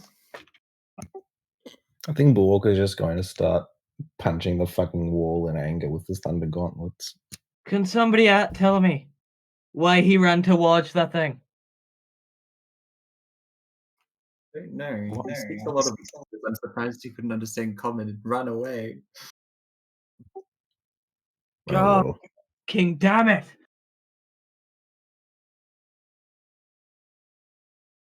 To be fair, if it wasn't him, Hits floor. it would have been someone. Motherfucker. Okay, I can't say that. Well, Mother, Thunder Humper. Thunder Humper, god damn it. well, that's number 24 on the list then. Huh? People I've met and become acquainted with, or even friends with, that have died in the last week. Uh,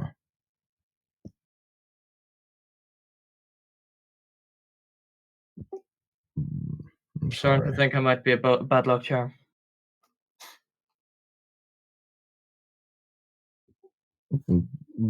Blue, I could look to blue. Yeah, I know the feeling. Why did Well, he? Why did he go closer? Hmm. well, we're safe. Are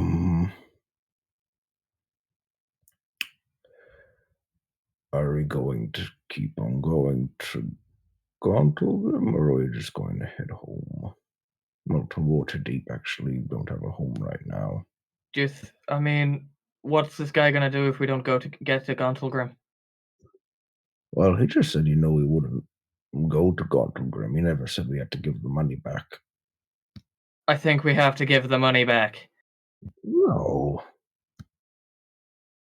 I'm sorry. By chance, was this guy wearing a really nice hat and really nice clothes? Perhaps he had an eye patch. Mm-hmm. Yeah. See, that tells me pirate captain. And usually, when you cross those people, you end up all dying, or your loved ones all die.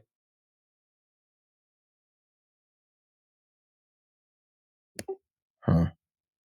Well, like, but Jack said that was like a down payment, right? The I money he gave us. believe he said he was going to pay it to you up front. I say we go back and you give him back the money you took for the job, and you explain that one of our number just got disintegrated by a demon. Then I'd be out 500 gold. Oh my fucking god! My fucking shield. My fucking shield. Yeah, I just lost what I didn't lose with me friends in me ship. I just lost to a demon, to that thing. Right? I've got 25 gold and a crap ton of silver you gave me to me name. Wait, that silver wasn't from him, was it? Yep.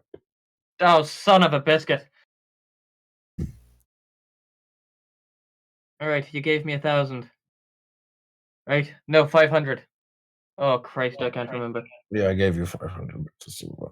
Alright, I suppose you can take we can take that back to Luskin, get that car to yours. And we're anywhere but this place. Honestly. I kind of want to go to Gauntlegrim, though.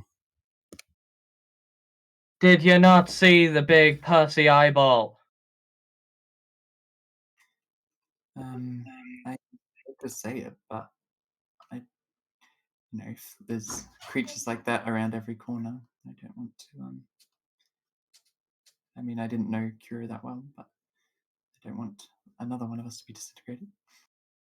I mean, I didn't know him well, but he seemed like a good guy. It was only the one corner.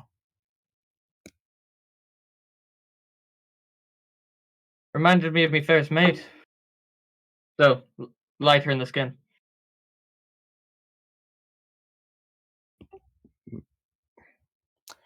Well, I'm the man in charge of Gauntlegrim is a very, very important dwarf. I've seen him one or two times from afar, and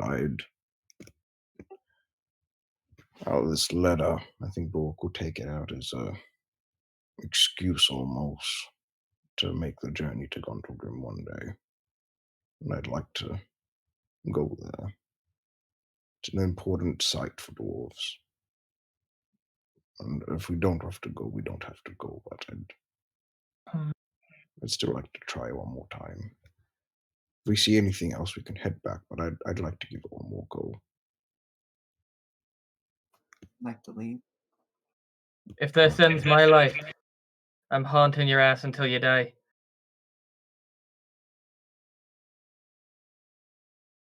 Or Blue says we want to leave, and I'll follow Blue out.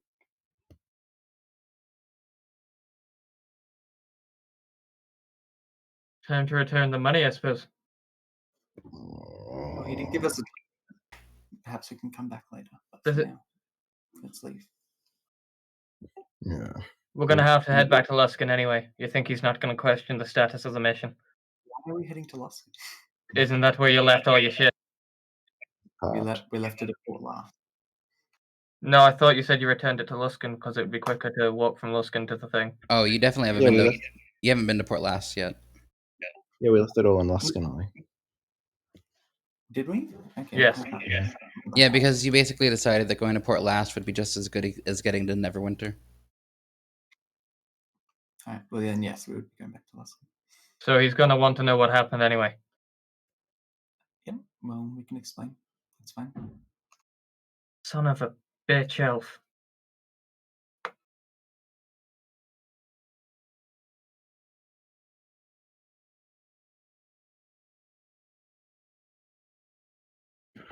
All right, let's get going. All right. You probably would need to. It was pretty much a straight shot, I think, to get from that Easy shit he layer. did. Like, Wait. charge towards an owlbear with a tiny blade. What were you saying, Tony? For some reason. I think it was pretty much a straight shot, right? I think that's what I had said. So as you come back to that rather large cavern, you're not quite tired at this point. You could continue on and possibly make surface before the end of the day. Let's do that.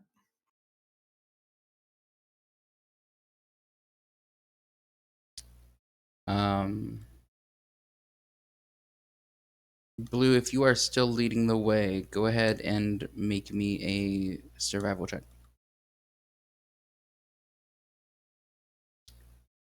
Are you? Oh, okay. I think that because you've been through this portion before, the check is easier and you are able to find that kind of spiraling upward path.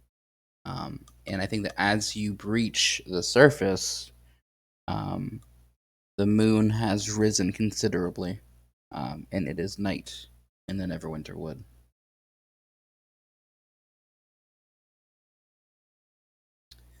And I Blue will grab out his what's it called? Sorry, bedroll, and sort of start making a small little area for him near a tree close by, and begin getting ready to go to sleep. Any of you got a drink? Or got drink? Nope. Okay. You know, it's custom to drink for your friends when they've gone. At least on my ship it was. I don't think I have any on my character sheet. You can enjoy some rum or something. I think I'll pass. No, it's not about enjoying it. Commemorative thing. Swear to know. I think as you guys kind of form your camp up for the day, we will take a break here. And I think that if Joe is up for it, we can go ahead and make a character during the break and work him in. Yeah, sure. So let me take a minute to edit the thing on the stream managing software so that we can have a scene to do that. Actually, we could just keep it like this, yeah, if the rest of you want to go have a break. Yeah. So let me just put onto the BRB stream. There we go. Oh man, I promise I don't intend to kill people that frequently. Yeah, I am very I love glad. that. I love that. Um, Always wanted to die to a beholder, well, there you and go. always wanted to die to disintegration. Why is it not able to pull up? Trust me, it loses its If in joy chat the orders. second or third time. I might need Yeah, I to wanted to experience it disable more. Discord for a second because it's not popping up Discord for me. Oh, Oh, I've got to make another new party.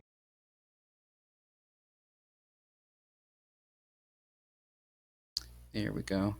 Yeah, so I don't intend to kill people that frequently. but It just ends up being that way.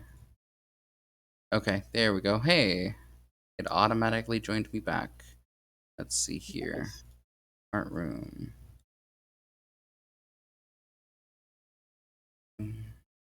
I'll be honest, I wasn't Switch expecting command. a ruddy beholder at level 6. I wasn't expecting to roll 100 on the D100 for the level what was That it? The is- level 5 to 11 encounter sheet. That is 11. That is insane. Beholder is Beholder level 11. It's CR something something, and it was on the 5th to 11th level encounter sheet. And I tried to make it a little bit more social sided at the front end so that we could potentially not have a TPK. Oh, hate character death so much. But yeah, I had Yes, a plan Baron. to if thingy went off. What was it called? Phantasmal Force went off. I could have retreated into behind a rock, and then either cast Thunder Step or Haste to get out. Why didn't you just cast haste to get out? Because I would have been nearly instant. Actually, no. Well, would've if he played- had casted, yeah, I would have been up if you'd casted haste, your speed would have doubled to 60. You would have had the hasted action to move. That would have been 120 feet. Who knows? Maybe you still would have been caught in the cone, and then you would have been dead in the water for a round. Yeah, the cones are like over 100 feet. I know. It's just stupid. But hey, Yes, balanced encounters all the way from level 5 to level 11. There's no large power spike between those levels. Well, that's also why I tried to make it more of a social thing at the start. I know, I'm mainly just dunking on Wizards of the Coast. Let's see here. While you're rolling and getting things situated, Joe, I'm gonna show the stream what I rolled on, and watch me come up and have rolled on the wrong damn table. Ooh. Okay, no, I didn't. Okay, so folks, if you are running Storm King's Thunder and you have your party going to the Underdark at some point, like going to Gauntlgrim, by the time you get to that point, you will be at least level 5, probably level 6. And there is a handy dandy number of random encounter tables from the Arctic to the Urban. And what I did was I came right here to Underdark Encounters, level 5 to 10, and happened to roll 100. And if you come all the way down here, 00 is a beholder. Which was really fun. And I think I can pull up. Aren't they like a CR 15 in their lair or something? I don't know. I don't. I'm Want not to going to check tell you it. because you might come across another beholder at some point.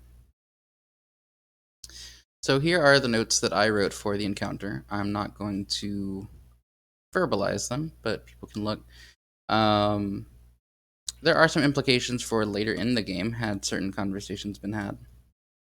Specifically this portion here. Yeah, can you guys see that? Yes, perfect. And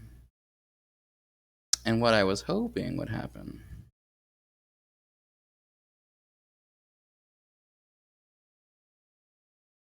would have been this, although they definitely would have been at a disadvantage to get to that particular point.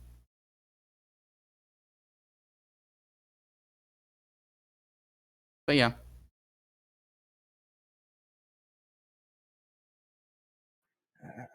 All right. Tony, Yes. I was thinking of a thing I wanted to do. Okay. What thing were you thinking of doing? Can I DM you the thing? Yes, you can. Oh, is this the thing that I know? No. Oh, a different thing.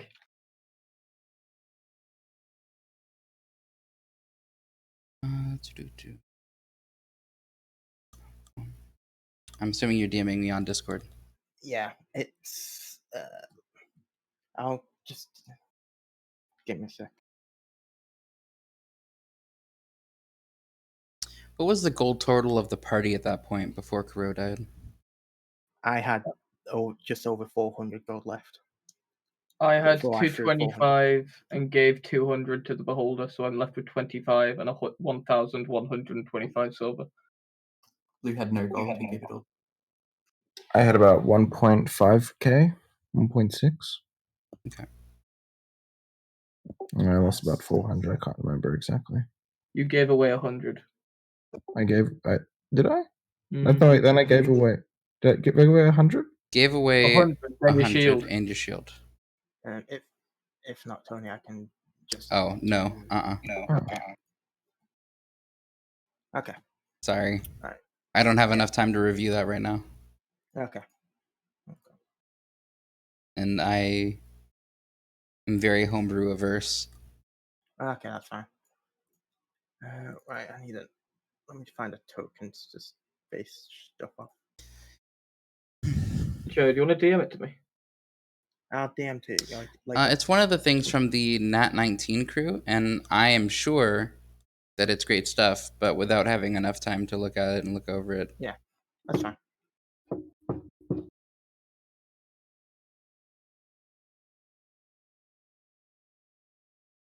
Did you give Bulwark the 50 gold back as well? You mean the 500 silver that you apparently had? Yep. I had 500 silver. I had 625, so I'm carrying around 1,000 pieces of silver. To be honest, Kuro also kept most of his gold, all his money in his bag, so the beholder's got all that as well.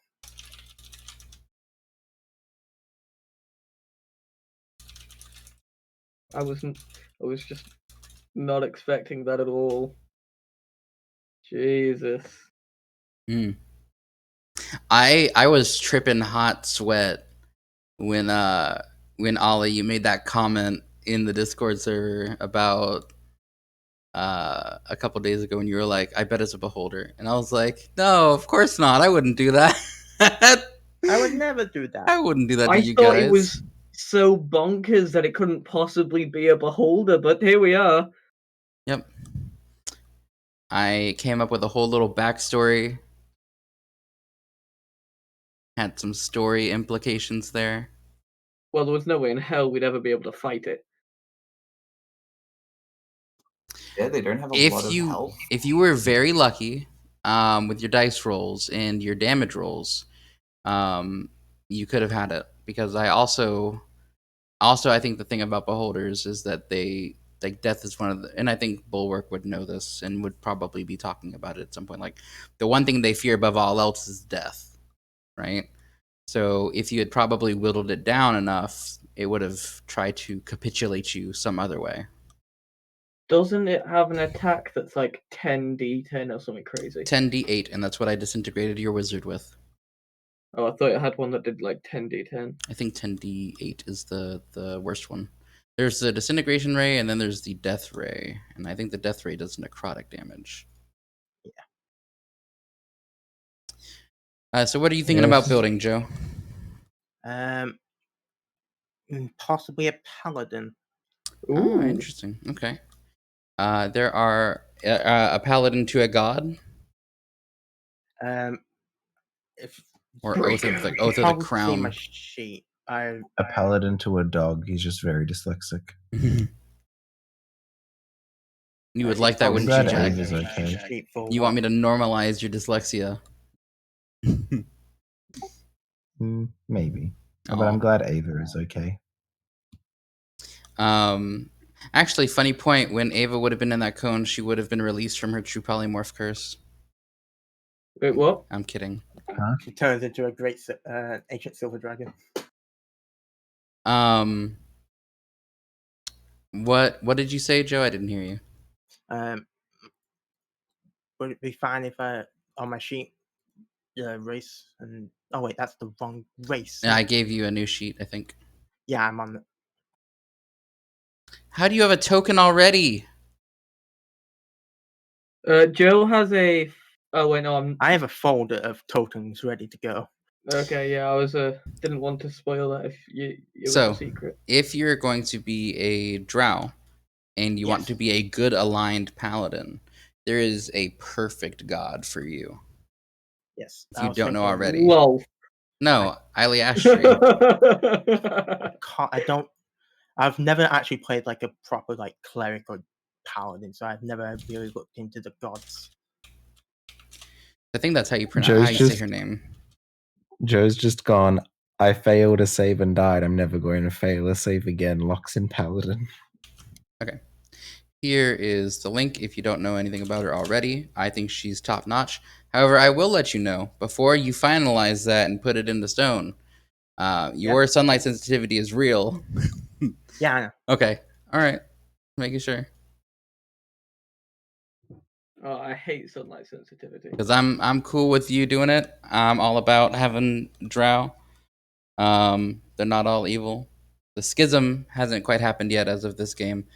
So there's not really a Lil Sworn or what's the other one? It's in the BG3 game. I don't know what they're called. They haven't quite diverged yet. That civil war hasn't really happened at this point. Little did anybody know it was due to a beholder who got his hands on a shit ton of ruby dust. Mm. Would the rolls I made in the Discord be fine? I think I saw those. Yeah. Yeah. Yeah, that's fine. We said roll and anything over 72, you're good. I rolled 4 less than my last set. A decent stats though. And 7 then higher than B's set. don't forget you have the level 4 ability score increase too. Yeah, I know. I'm just Hello. checking what the bonuses are for Drow. Maybe if it's Drow Charisma, companion. You can technically put them anywhere now because of Tasha's, but normally it's +2 dex, +1 charisma. Yeah, okay. Now with this Drow paladin who knows about the Underdark that we meet along the way, we could go back into the Beholder's lair. Who says she's coming from the Underdark? Hmm. Don't Drow come from the Underdark? Isn't that like their They home? do. Like, Yeah. sure, they normally come to the Underdark, but maybe she happens to be coming to come into the Underdark. Maybe she's from One-Eyed Jack's and was following you guys. You don't know. I don't even know yet.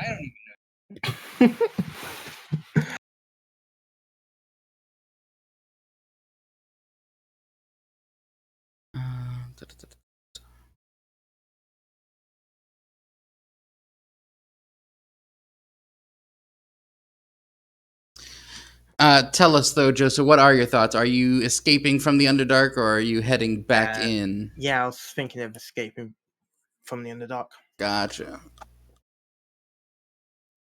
Survivor of an Out of the Abyss campaign. Maybe. I really want to play that campaign. Please don't spoil it. I've always wanted to play that module. I love the Underdark. So we'll say something like the city that you were being kept in, let's say Menzo Baranzan, was attacked by a host of demons and you managed to escape during the confusion.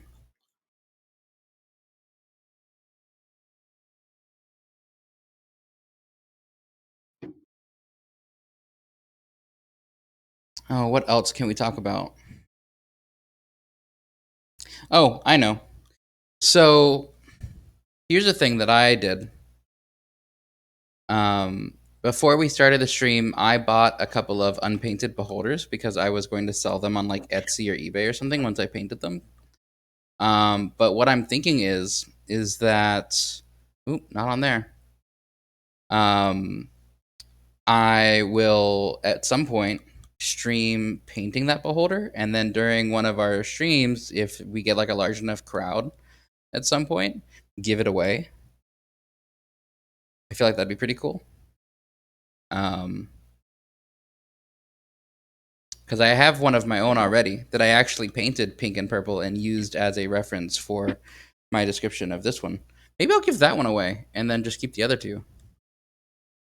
So yeah, that'd be fun. If you're watching this in the future and you would like the replica beholder that is the reference for what disintegrated our wizard tonight, sub to the stream. Watch us in the future, and when we have enough people, how many people do we want to say for that? I don't know. We're not going to set anything yet. We're a small time. Eventually, we will give away a painted beholder that I will paint on stream. I think that'll be fun. How much longer are we going to break? Because I was probably going to organize some breakfast or something. I was gonna wait until Joe was finished making his character, at least the basics of it. If you need to go get something, that's Okay. fine. I'll be back. Go to the toilet then. What do I want? I'll take a bonus to my stats.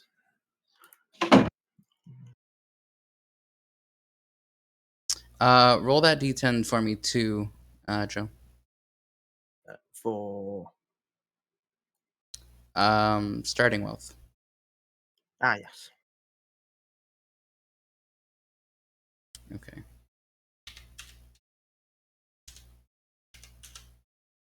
Oh, it didn't do it. I can't do math. So 650 gold in mixed coinage. Okay. In addition to your regular starting equipment and an uncommon or common item that I approve. Okay.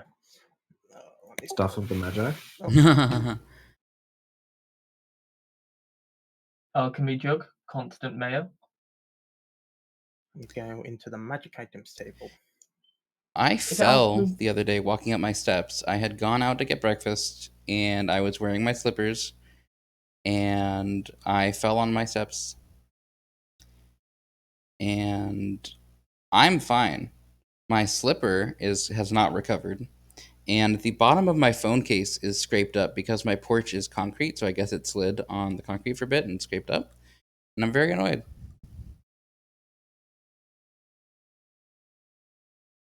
To be honest, I think that's your just desserts from the beholder. You think so? Nah, not really.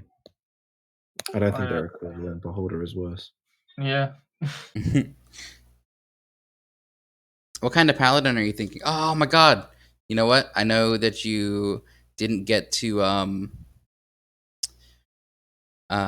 do your homebrew thing, but I have a homebrew Yeah. thing. Well, I also have a homebrew thing I made.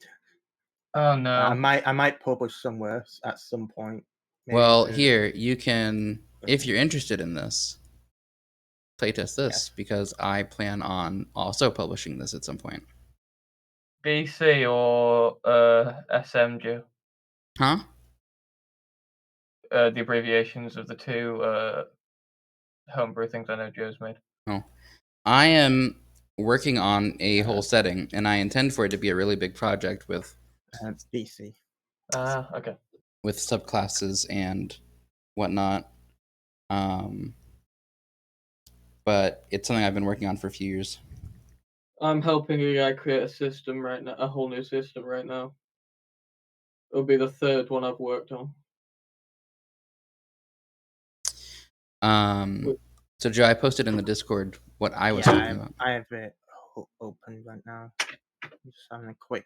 I'm gonna have a quick look to up to third level because we're not seventh. Mm-hmm.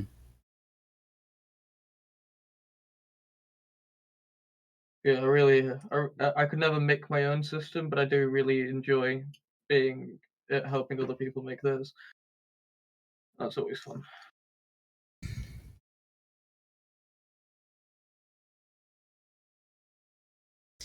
I think with the most Go ahead. faithful companion thing, you should make it. Can you? So with this one, can you and the Griffin do separate things on your turn? Like the Griffin can move, you can attack, and the Griffin can move again? So the way that I am intending it to be is that both you and the Griffin would act on the same turn.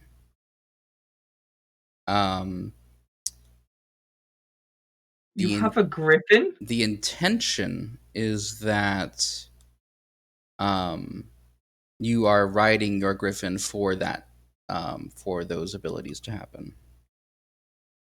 So, like, yes, you could ride the Griffin to somewhere, attack, and then it continues to move and it attacks something else. Okay. You have a Griffin? I think it's the level 15 feature. Because as paladins, you get the spell Find Greater Steed. But in that subclass, the Oath spell is Find Greater Steed, but you can only summon Griffins. Find Greater Griffin. Oh, it's the Grey Warden based one. It is, yeah. And I have changed a lot of the wording around because I didn't want to get sued from BioWare when I eventually do publish my own thing. Question. I do love Dragon For Age. that second channel divinity, wouldn't that affect me? So that's the question, right? Because there's a whole bunch of words about, like, what about undead clerics, right? Because now there are subclasses out there, sub-races out there that let you be undead. No, I've known I think the turn way feature from a cleric to it affected an undead party member. I think that the intention is creatures that you choose within that range, is how I look at it. So no, unless you wanted it to affect yourself, but how do you run away from yourself, right? Yeah. It would. So you would change the wording. Each aberration fiend or other creature that is native to the that Underdark you can see, that you can choose, see, yes. or you choose within. Well, no, you don't. I don't think you even have to see it, right? I think it has to see you. I can see you, and then you can also choose in case you're like, if Yeah. you've got party members that are drow or. Well, I think the wording would be of your choice. Is all I would have of to your add. choice, yeah. Yep. Well, I can look. already I can have actually bring that up too while Yeah. while you're working on that. So what they're talking about is this that I posted in my Discord. Because I am working on my own world, and this is a little preview of a paladin subclass that I'm working on.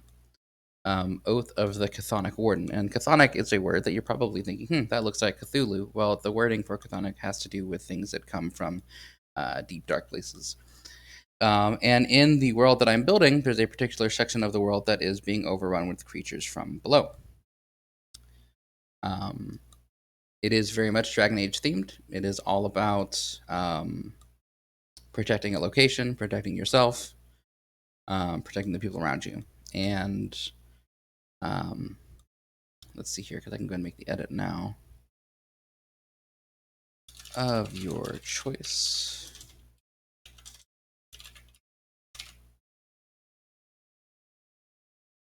So the course of this game that we're playing right now is probably only going to go to in the neighborhood of 11 to 13. I think the module officially ends at 11.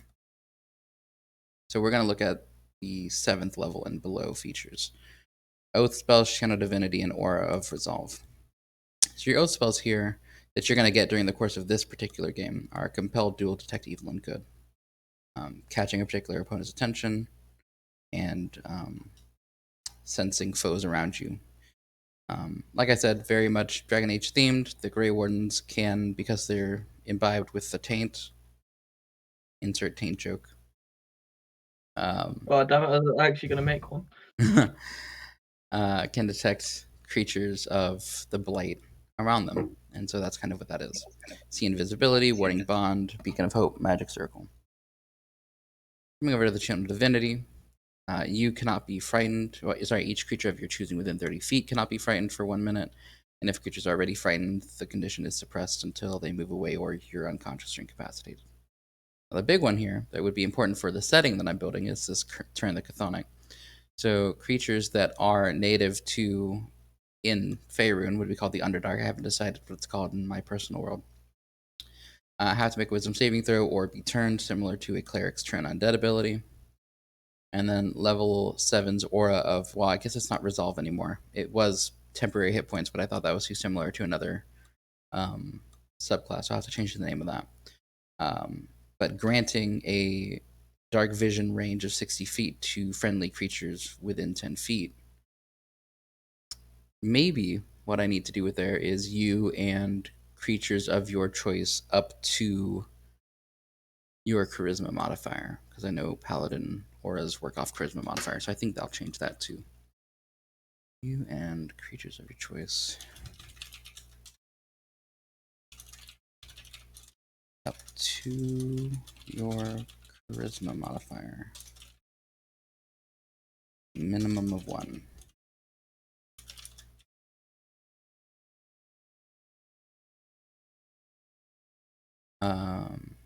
And actually I can take out you and just put creatures of your choice.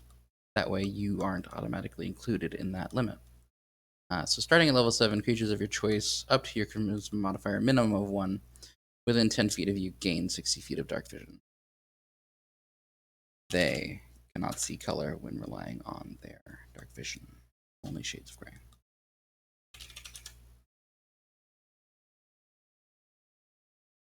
15th level ability, when you get your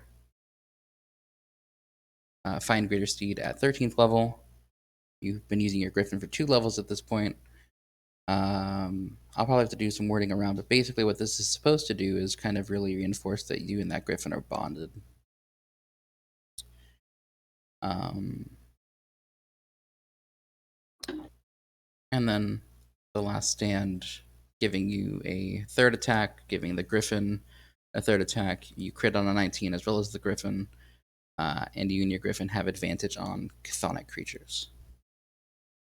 So yeah, pretty cool. And I will save that because I made some edits. Let's move out of there, and I will actually just go back and make the edit later.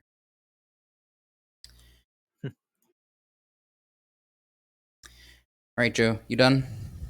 I'm just getting my oath now. I was working through just the paladin stuff. I can continue working. I believe you're going to be introduced pretty quickly. Okay. Check I the need a memes point. chat, Tony. I am going to look at your memes chat. Drop Paladin rides her mountain to battle. Flaming greatsword in hand, blessed with the power of her god, colorized, and her spine is snapped. Oh, that's funny. I didn't even see that. I was just reading the text. That's funny. That's funny. Okay. Okay. So you guys are in the middle of your rest, weeping inconsolably. Oh, is Ollie back? I don't know. Yeah. Yes, he's Hey, back. Ollie. Weeping inconsolably at the disintegration of your wizard when climbing, ragged and out of breath, running out of the same cavern you have, is a armored drow woman. I haven't even got her name yet. Damn it. Oh, I have a Said perfect. you were ready. I have the perfect scenario. I got you, fam. Wait, what happened? I had a name somewhere else. Give me a sec. Joe, your character. Yes. Do you care if I change your last name? That's fine. Okay. You are from House Zorlaren.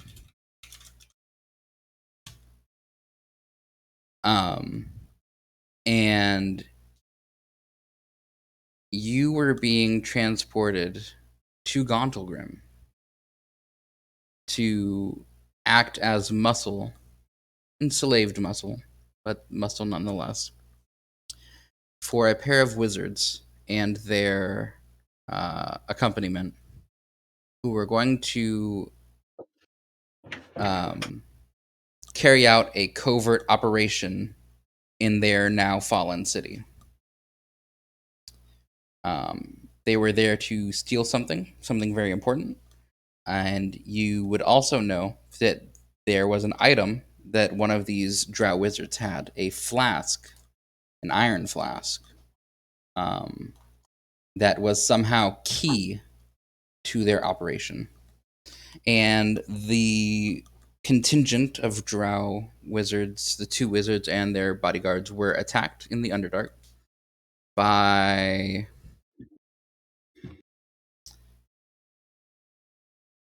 a pair of Umber Hulks whose territory they had trounced upon.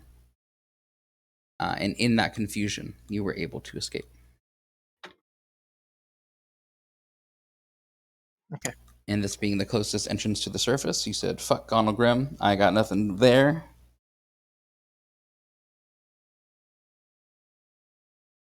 And here you are. Boom. Tying it all in. Wow. So yeah, the three of you are resting when who would be on watch? Let's say Bulwark's on watch at that point. When this person clambers out of the entrance to the Underdark. It's pretty dark outside right now, isn't it? Yes, the moon would be rather high in the sky. You probably actually wouldn't be able to see it. It would be on the other side of the mountain side based on how close the entrance is. So Yeah. probably pretty early in the morning. I think as Bulwark sees this person coming out of the Underdark, he'll stand up, resting his hand on the mace handle, and say, "Evening," in Uh, Elvish. she'll speak back in Elvis. Good evening. "You alright? Or Yes, I'm fine. I was just a little out of breath.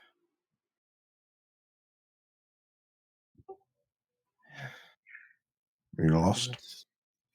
No, I guess you could say I was escaping, really. Ah, from who or what? A couple of wizards, they wanted me, but they wanted to use me as a guard, but they were ambushed by some, what was it called? Umberhawks. Uh, well, I won't stop you if you gotta go anywhere. I have, I guess you could say I have nowhere to go. I just kind of thought in a split decision to come here. And she'll start approaching you.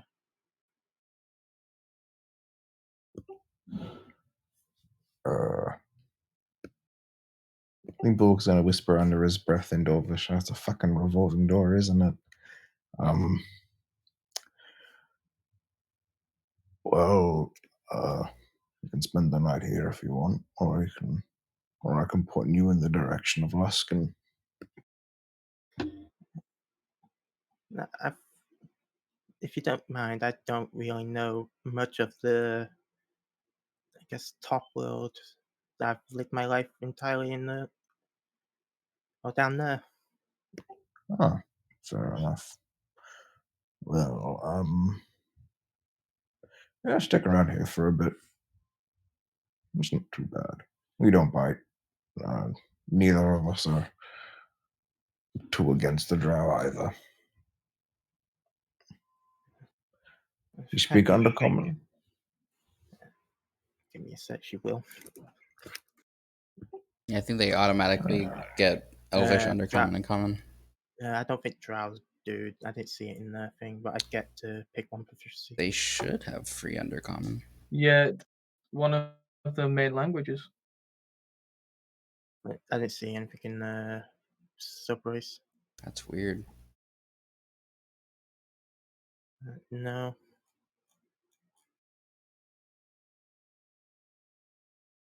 Yeah, no. Interesting. Huh. Well, I have to find someone else to teach me then. You speak Common? Hey, Well, I do speak Undercommon, I guess. I was taught it by my parents. Alright, well, I still got, and Bulwark will look to a non existent watch on his wrist. About an hour until my watch ends. You know, teach me some words in Undercommon to pass the time. I guess I can. Easy. Oh, I haven't given you my name. My name is Malira of House Zolarin. So, could you say that again? Malira. Well, I'm Bulwark of Clan Nox from Abdar. It's good to meet you, Bullock.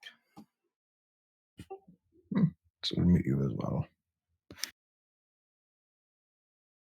I think you just pick your brain about Undercommon. She'll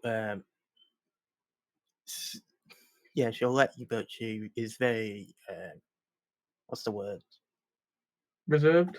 Reserved about actually speaking much of it. If it's a sensitive subject, don't worry. And he'll point over to the sleeping body of Blue and say, "That's Blue." And we'll point over to sleeping pirate and say, "That's Cole." They're both really nice people. But Blue is very, very deaf. You need to shout very loud when you speak to him. So, just so you're aware. Can I make an insight check on that? Yeah, Sheriff Bulwark rolls a deception check. Give me 11. a clip, baby. You think he might be fucking with you? She'll narrow eyes slightly at it, but then go back to a more neutral face. It's about all Bulwark will say, besides some mounted chat.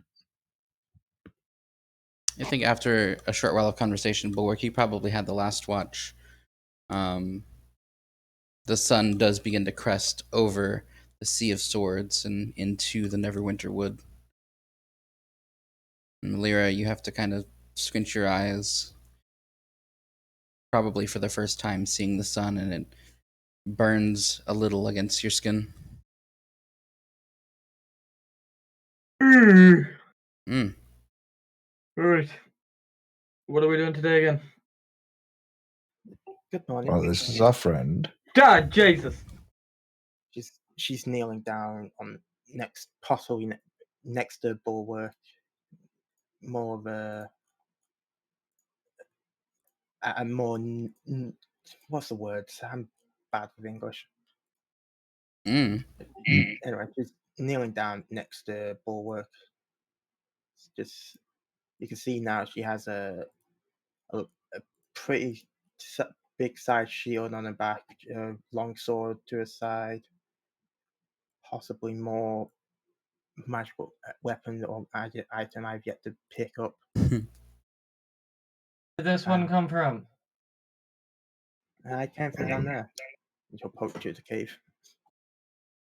You're not secretly a big eye taking the form of a drow, are you? I'm not. Nah, well, fair enough. Blue, as he's waking up and stretching, he'll smile at you and wave and say, "Good morning." Good morning, Mr. Blue. It's Sorry, what was crazy that? how every time.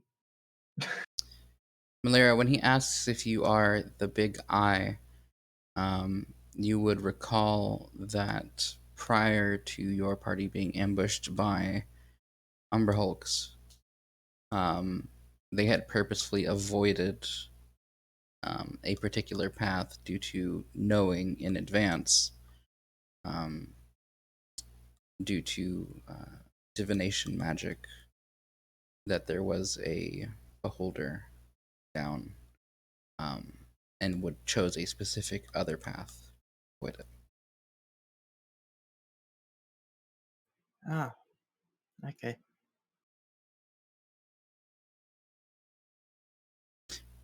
Well, no, I correct myself. They used magic to shroud themselves to avoid it. Okay.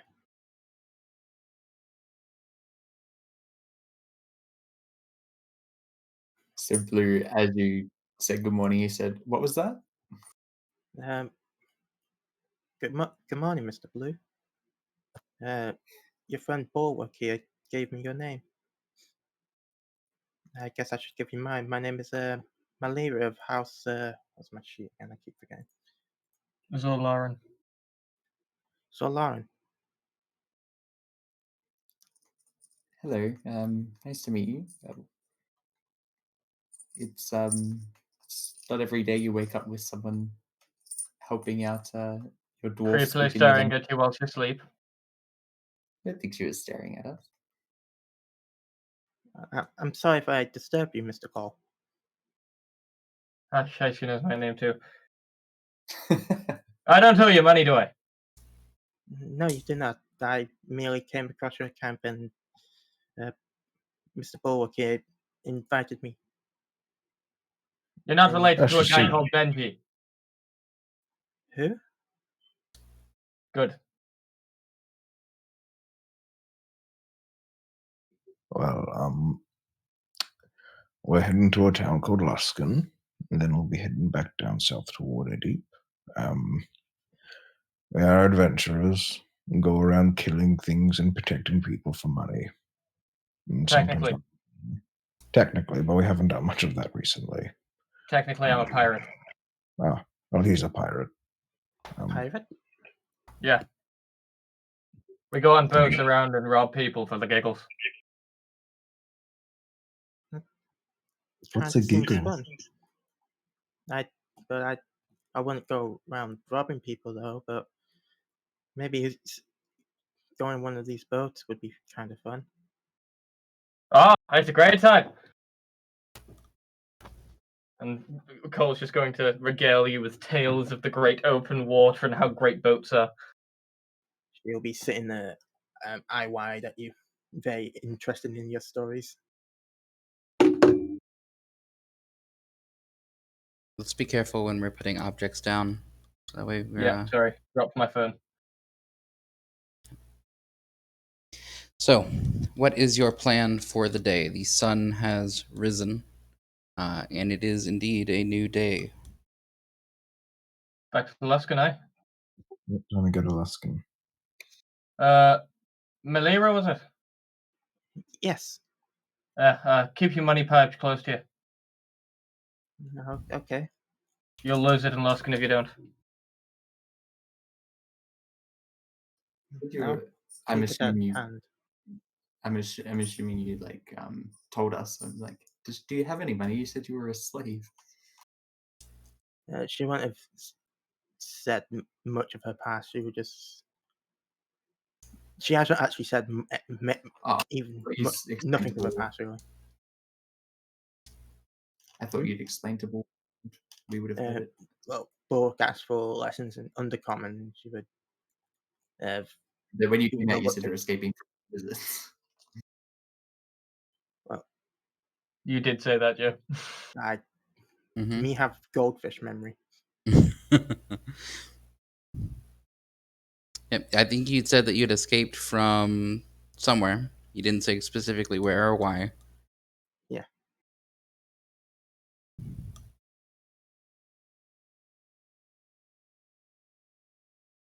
Okay.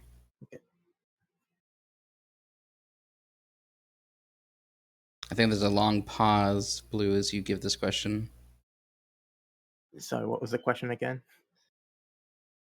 I said, did you have any gold or possessions? It sounded like you were escaping from someone. Yes, I do have gold and that, but it wasn't mine. It was the wizards, but I don't think they would be needing it anymore. But I do wish to maybe bury it with them back in the All right cave. then. First drinks on Malira.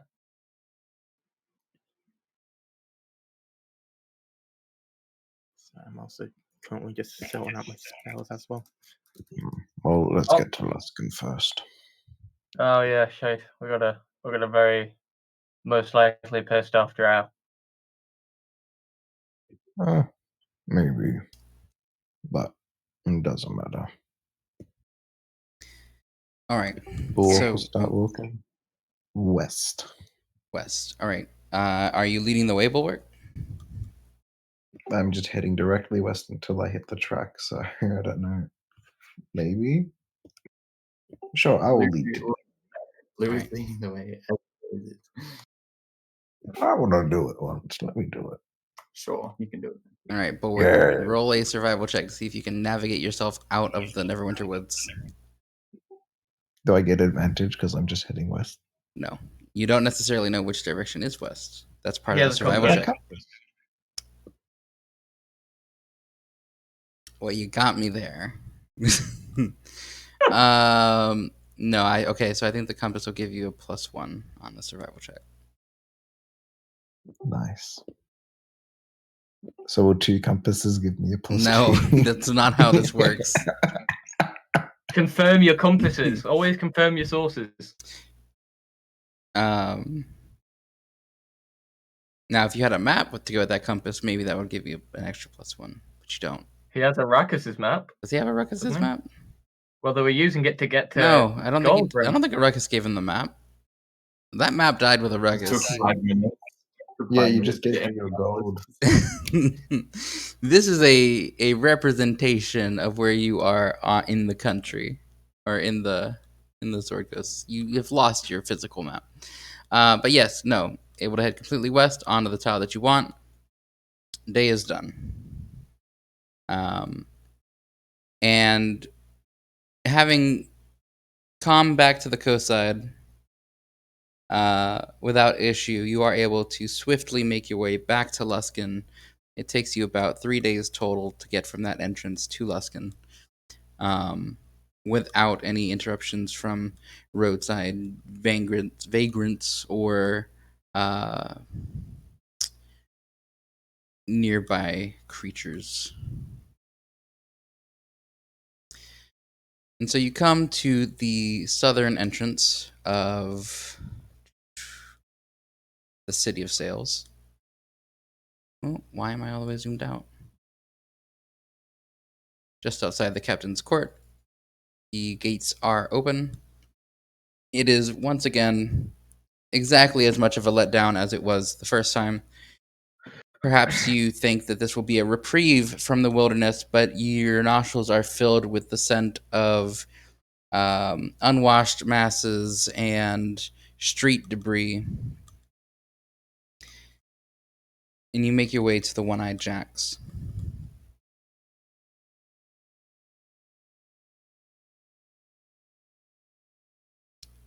Are you just heading around back to grab your carriage, or are you going to head inside?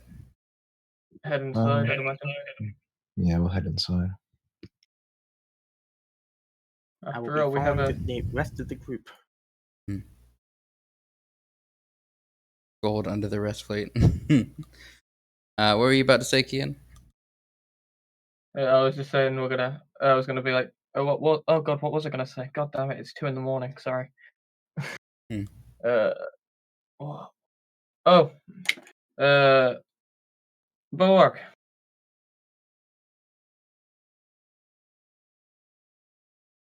Bulwark. Huh? That fancy smancy shield you had. Yeah. Know how much that's gonna set you back? Like 20 gold or something. Hey, you got that on you after we give Jax back his money? Yeah, I'll be fine. Don't worry about me. All right, cool. Because that's pretty much all my gold. In the tavern, is Jax around? When you enter the tavern, it is lively and full of business as you remember it from the morning that you had left Luskin. Scanning around the room, you do not seem to see Jax, but rather Serena at the bar and a couple of familiar faces in the patronage. But no, it does not appear that One-Eyed Jax himself has made his presence known. I'll walk up Right, to Serena. Serena then. Yeah, I'll walk up to Serena and ask her if Jax is around. She puts her right arm on the bar and leans down to kind of be at your level, and she says, "Oh, were you able to finish the job so quickly?" No, a friend died on the way, and we've lost the stomach for heading deeper. Sorry She, to be a bit blunt, but no point in hiding it. she gives you a sympathetic frown and says, that's very unfortunate. I know Jax really believed he'd be able to accommodate his requests. Um, no, he's not in town at the moment, but if you have the package and his advance, I can collect that from you. Aye, we do. Mm. Also, Go ahead. you ever seen one of those big eye thingies? Yes, I'm familiar. Did you come across one? Floated off the ground, shot a beam, just turned our friend to dust. I'm very sorry. That's quite traumatic. There's a Kinda lot of nasty things down there. kind of puts a spoiler on the whole deep dark cave diving expedition. It's not an easy task, and one which why he paid such an amount up front for. I'm just gonna take out the big ass gold bag of 500 pissing silver. 500 on the silver desk. is 50 gold. Yes, that is what I had from the grouping. Gotcha. She opens it up and sees that it's silver inside, and then she kind of like cocks her eyebrow, Blame this one. and she says, "This isn't all of it, is it?" No, that's just what I had of it. All right. Yeah. How much did you hand her? Sorry. 500 silver. So you still have 950 gold. I'll give her 950 gold pieces. She, and I'm assuming this is probably going to be in multiple pouches, or laid out bare on the counter. She takes a moment to count it all, and she takes the letter and looks at the seal and inspects it, and then she waves her hand over it with a couple of hand motions, and her eyes turn a shade of purple. And when her eyes return to normal, she takes the letter, stuffs it in her breast, and says, "Good. I do apologize for the misfortune that you've had along the trail. The Underdark is a very dangerous place, and I don't know exactly what Jack said to you, but I hope that he impressed upon you the danger of the situation. I hope that we can find someone else to take on this task, as well, now that it's been several days, it may be too late." Well, if we head back up here, we'll come by and see if the offer's still on the table. When I see him, I'll let him know. Until then, I think we're just going to grab the carriage and go. Very well. Safe journeys.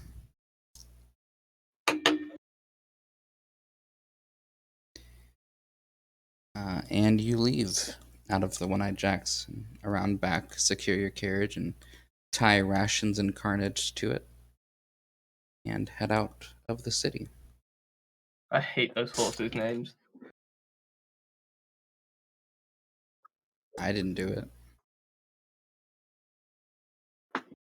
They are amazing names. Alright then. So you have a Is choice. it Neverwinter? You could head south, hit Port Last and Neverwinter, or you could leave out of the northern entrance and head up to Mirabar. What you feeling?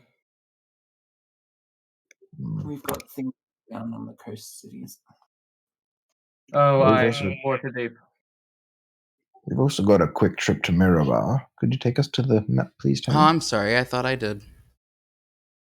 Let's just remember that the captain in Waterdeep, I have technically robbed her.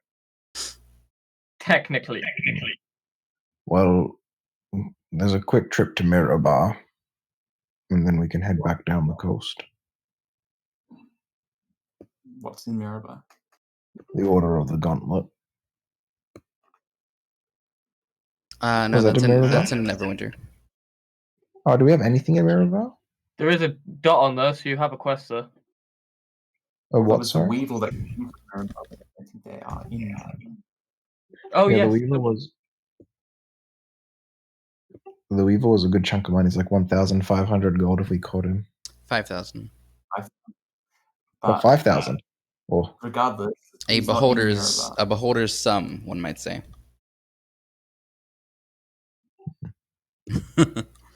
So what was in Mirrorbar? Because there's clearly something there. I believe, since it's been brought up, is where you're supposed to take the Weevil to retrieve the bounty. hmm. Once you find him. I believe he's wanted alive. Yes. Oh, shite, I'm not too good at that bit. Well, what was in Neverwinter? Neverwinter was the Order of the Gauntlet. Mm-hmm. And in Waterdeep was what? Do we have anything in Waterdeep? Yes, there was the nobles Several and things the in sea Waterdeep. captain. But were they You also. quests? Go ahead. I was going to say, but were they quest? Because the captain wasn't a quest to turn in. That was sort of just, hey, you can do this if you want. And the noble things was also just good favor with the nobles. We don't have any quests per se in Waterdeep. We just have opportunities right now. Yep. And then you also. I don't know what your notes look like, but there are things in Tribor and Golden Fields for you to do. Yes, the Well, from not Nightstone. to stop you there, Kian, but unfortunately, the only two who know about that is Blue and Bulwark. I was saying that out of character. Just Okay, gotcha. Yeah, as I remember what they are. But Blue wants to go to Neverwinter, then to Waterdeep, and then figure out what to do from there. But Waterdeep's going to be such a hassle for me. Okay, well, you don't need to for us 3 days. If you want to go separate, you can. I don't have a ship anyway. Maybe I'll rob hers. Who knows? Wouldn't be the first time. Fine, but after Waterdeep, can we go back up the Tribor Pass and we can go try and grab that Weevil? I mean- Sure. I really imagine we'd be bounty hunting now that we've left the Dales, because that's where he was, unless we want to go back into Icewind Dale. I wouldn't mind, actually. I've heard it's pissing cold there. Yeah, I wouldn't mind going back to Bryn Shander and saying hi to everyone, making sure they're all okay. Well, anyway, Waterdeep it is. Okay. Let's see, 1, 2, 3 days before you hit Port Last, and then an additional 2 days. Actually, I think it might be more. The other map, like I said, is the 1, 2, 3, 4 days to Port Last, 2 to Neverwinter. I don't know why your map is slightly different than mine, but I can't give you this map because there are spoilers on it. So let's see. Tony, would that the magic item bracelet to be fine? I did not get a notification because I have them turned off for streamer mode. Okay. I mean, And look, in your DMs. don't slide into okay. my DMs like that. Yeah, I think that's fine. Because you're probably gonna wear heavy armor, right? Currently wearing chainmail. Yep. So that'll even out the disadvantage. Let's see. Oh, also, can I just buy a shield from the blacksmith as well? Yeah, I think it's just 10 gold. Okay. Port Last. Thank God I've still got my glowy sword. One thing I want to do before we get to this next spot, because I know that this next spot, from what I remember running it in the past, Joe, is your character sheet completely filled out? Everything except personality traits, character, all the side stuff. Okay, but like your spells, your HP, Yep. all of your attack options, all that's done? Yep. Okay. So this next part, probably going to happen Theater of the Mind. Blue, as you start to begin traveling south on your carriage, probably in the first day, a thick fog kind of rolls in along the coast. and it really narrows your vision. It's not Strahd. You're able to maintain focus on the trail, but the more fair details of the rest of your surroundings are not available. As you continue along down the coast for the second day, the third day, it doesn't really let up. If anything, it kind of gets worse. Until you begin to stroll in to what you recognize is a town as you are coming past a building.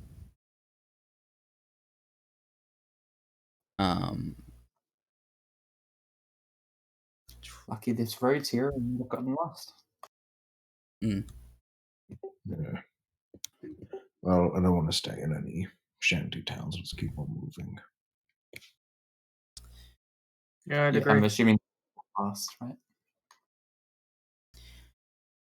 You can maybe see 60 feet around you, Blue. And when you stroll past that first house, immediately on your right, walking away from you with its back turned in the mist, is a large blue foot in a boot.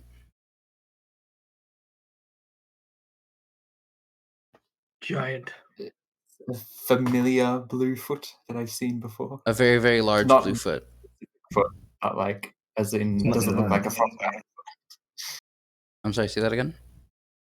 Does it look like a frost giant foot? Yes, very much so. Blue will sort of stop and turn to his friends, or his friend and two new acquaintances, and say, I think this town has been attacked by frost giants. And as you say Well- that and kind of turn, you see that right at the edge of at the edge of your vision, where the fog is cutting you off, that the building that foot has just moved past, there is a large section of the wall that has been sliced away. These fuckers do owe me a pound of flesh. Is it just the one blue? I've only seen one, but this is very thick. Like, we could be surrounded right now, and I wouldn't know. Make a perception check.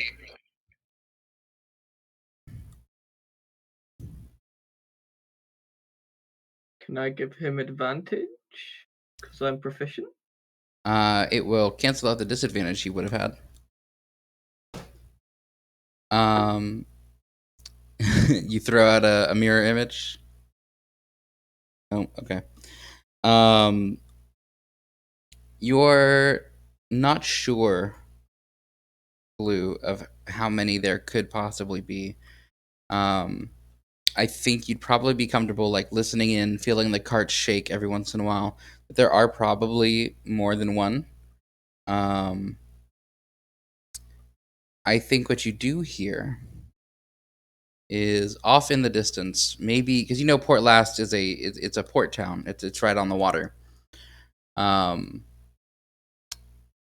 maybe closer to where the water line is, you hear the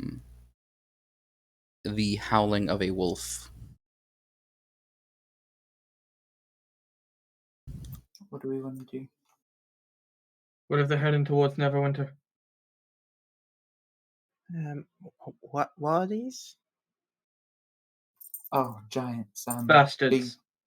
Big people, very strong. Very mean. And the reason every friend I've ever had is dead. Is the giant wearing any? Was the giant wearing anything of note, Blue? So his foot. Mm. He wasn't Well, wearing boots. If only he had a fine pair of dwarven leather boots. I still got my boots. Just on his gonna- pinky toes. like toe socks. I am going to stand on top of the cart with my shield out, and I'll say, maybe we can give Port Lass a wide berth and then try and head straight down to Neverwinter. Should we not try and help? I'm sure there are lots of people here. Hmm. These bastards we killed, the happier I'll be. Okay, let's go in. Everyone on top of the cart, I guess. We're getting on top of the carriage. We don't want to be stuck inside of it. Or We could just we get don't out of it. leave the carriage here. Oh, We yeah. have to ride the Okay. carriage into battle. We could ride the carriage into battle. That would be pretty cool. Okay. Get rations. Turn into rations. I'll leave Ava in the cart, and I guess I'll get out. I'm debating if I want to start a combat now or if I think a combat will end in 30 minutes. We couldn't do it. I believe in us. Okay. So here's what I think goes down. I think that being in the cart, it's hard to be stealthy. We're not in the We're outside the town. You're cutting in and out a bit, Ollie. Not in the cart. You're not in the cart? Yeah, we said we were Leaving it leaving out. it out. Oh, you're leaving the cart out. Okay. So I think you have a couple options, right? You could follow the beach in and be on that portion of the town. You could head back in straight through the town. You could rush in. You could be stealthy. Those are up to your discretion. Let's We'll follow try to the be foot. Yeah, let's try to be stealthy. Let's follow those footprints. So I think in the town it would have been cobblestone. There necessarily wouldn't have been any footprints. But you might just come across people if doing that. So it's up to oh, that doesn't have anything to do with anything.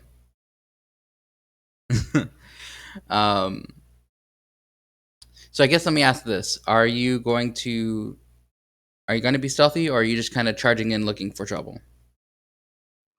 Are you stealthy? Okay. Yeah, try and be stealthy. Are you going to head in on the beach, or are you heading into the town? Town. Okay. So let me get everyone to make a stealth check.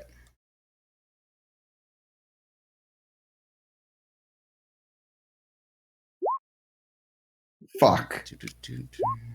10. And 19 in a crit one. Oof. Okay. Let me pull up a stat block. On stealth. Hmm? Why does Blue have disadvantage on stealth? He's wearing heavy armor. Oh, fair enough. He wears bone mail. Okay. Overall, I guess it's 50-50, right? I think that as you guys are coming into the town for the second time after having placed carnage and rations in the cart off the road somewhere safely, you walk in kind of on the trail past that first building and expect to start looking around. But your vision is a bit limited. You can only see out 60 feet. When sailing over one of the buildings is a rock that lands directly in front of you, and coming in through the fog from two different directions, kind of like you stuck in the middle, are two frost giants who appear to have noticed your presence. You are not surprised. They are not surprised. Let's roll initiative. Drag a token out so I can select it. I'm going to be on this one here.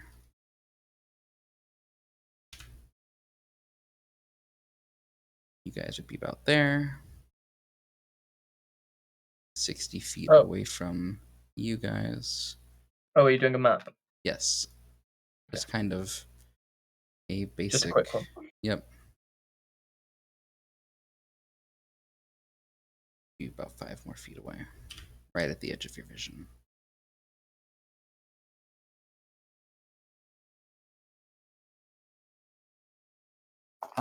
Drag us to the map so we can follow. Oh, did I not drag you guys over there? I am so sorry. No. I keep forgetting to do that. My bad.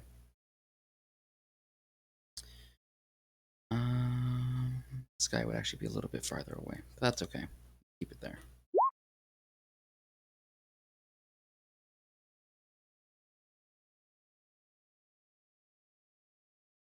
No got token. Oh, you don't have a token. I'm sorry. Where's your token art? Yeah, I can just. There you Where? Where did it go? go. I dragged it onto the map. Oh. Ooh. Nameplate. HP. AC. Passive wisdom. Oop. Done. Okay. And then initiative.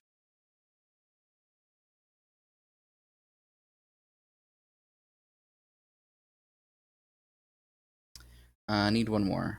Who is missing bulwark? Bulwark. Well, I rolled my initiative. No, you didn't. Maybe I did. You made a dexterity check and it was 11. Oh. I don't know what the fuck came over me.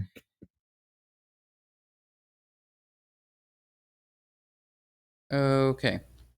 Malira, as these two frost giants notice your band and come towards you with these massive great axes, what do you do? I rather not resort to violence, but it looks like we have little choice. I will go ahead and cast Fairy Fire on the one to the left. All right. So it will make a dexterity saving throw. DC 14. It rolls a 5. It is very fired. What color of light confetti do you choose? It'll be similar to her skin, a dark bluish maybe. Mm. All right. Are you going to move at all? Bonus actions? I will. Do I have any bonus actions? I've cast Fairy Fire, so I have no bonus actions. I'll take up a defensive stance here. Okay. Cole. So right, I'm going to take my main action to dash up to it, Mm-hmm. and my bonus action to do an offhand slash. You have to take the attack action to do dual wield fighting. Do. Mm-hmm. All right then. Suppose I'm using my action surge straight away to do 3 attacks. Okay. I don't think Ooh, you have I'd the be giving. bless. No, Yeah. I don't know why it's doing that.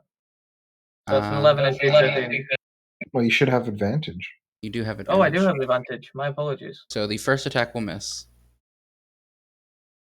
Yeah, that's just an 11 and a 14 on the first attack.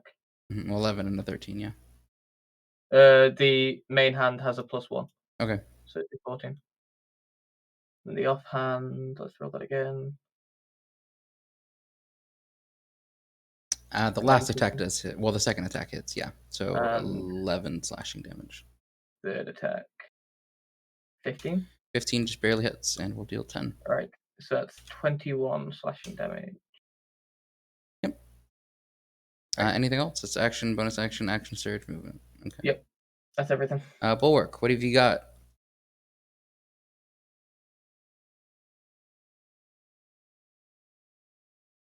Jack. I'm sorry, I have to talk to my dad for a sec. Oh. 1, 2, 3, 4, 5. Why'd you have to dash? Fuck.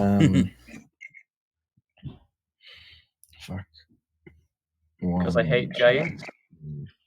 4, 5. Oh, bonus action gain temporary hit points. Okay. That is their turn. And I think it's going to... The one that you both are attacking, I think it will attack Bulwark once with the Great Axe and attack Cole once with it. Righty. So Bulwark, it rolled an 11 against you, which deflects against your shield. Mm-hmm. And then Cole, a 16. That misses. Reaction, riposte. Okay, go for it.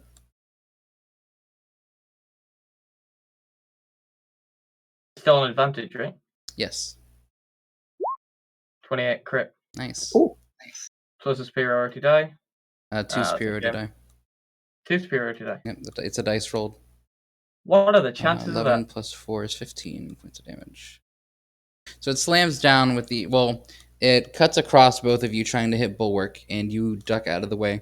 When it comes back around and slams the axe into the ground to hit you, Cole, you tumble off to one side and stab out into its shin. The other one, I think, is going to throw a rock.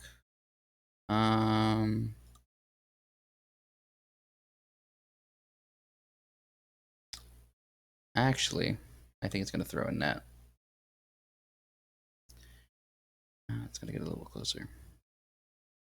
5, 10, 15, 20. Malira, the frost giant approaches you, and as it's running towards you, it pulls a net off of its hip and is going to throw it at you. Unfortunately, it fails. They cannot roll very well. The net does not release properly, and the rocks holding it together don't unravel, and so it just kind of hits against past you and tumbles off to the side. Blue. I think Blue. Oh, I'm sorry. Sort of stands there. I'm sorry. It'll use the rest of its movement to get closer to you. Go ahead, Blue. Blue, I think, will stand there and for a moment sort of seem a little bit uncertain of what to do, and then his eyes will start to glow and his whole body will sort of become its sort of incorporeal constellation form. I'm taking the archer form. And then these brilliant sort of flashes of light will just come streaming out at this giant.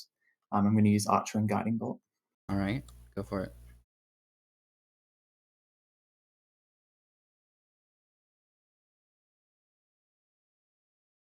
Definitely hits. Yep, they both hit. 22 points of damage. Y'all are one thing rolling consistently. I rolled almost minimum damage. Mm-hmm. Blue, did you want to move at all? consistent, you didn't say good. I'm going to move a little bit closer. 5, 10, 15, 20, 25. Okay. But why are we leaving Joe on their own? Malira, it appears that the rest of your band are focusing down the other giant. What would you like to do?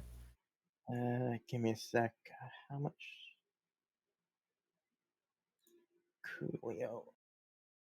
Do I need to? That's when I hit. Okay. I'm gonna make me some attack. Okay, go for it. And I will, because 18 definitely hits, yeah. I'll pump a second level Divine Smite. All right. That adds 3d8 to my damage. Yes, it does. Oh. Like I said, super consistent tonight, guys. All right. I think you have a second attack. Yep. That also hits. 7. Okay. Anything else? I do have bonus actions, but they also require concentration. Okay. I will hold my ground. Cole, it's your turn. What would you like to do? 3 attacks. Okay. Go Still at for it. advantage, right? Yes, it is still fairy fired, despite its wishes. Right. All 3 of those hit. 32 damage. 32 points of damage as you continue to carve out its ankles. It's not very pleased. It's not looking very good. You're seeing bone on that particular ankle. Just stabbing him in the pinky toe. Ha ha! I don't know why I've got that there. But 23 to hit. That does hit. 8 thunder damage. And your annoying little thunder gauntlets distract it, but however, that second attack does miss. Oh. End of my turn. It's going to take its axe, Bulwark, and it is going to, with the flat end, kind of golf swing at you. 28 to hit. Motherfucker. 19 slashing damage. Oh, bludgeoning. and then you reduce that by 3, so 16. Mm-hmm. Go ahead and roll concentration on fairy fire. That's not my fairy fire. That's not your fairy fire. Whose fairy fire is it? Mine. Oh, god damn it! Because I'm a drow, and we get 35 for once a At day. level 3. He's gonna try to hit you again. 25 to hit. What? Oh Yes. my. He hits me. Yep, he does not like that you hit him with all of this. Here's So my reaction. I'm pushing back 15 feet out of spite. let me do something real quick. And then 5, 10, 15. Okay. I give him the equivalent of the bird. You take 23 slashing and reduce that down to 20.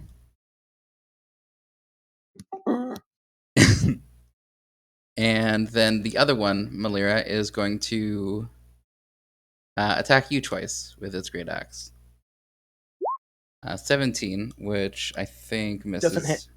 barely. And then a crit.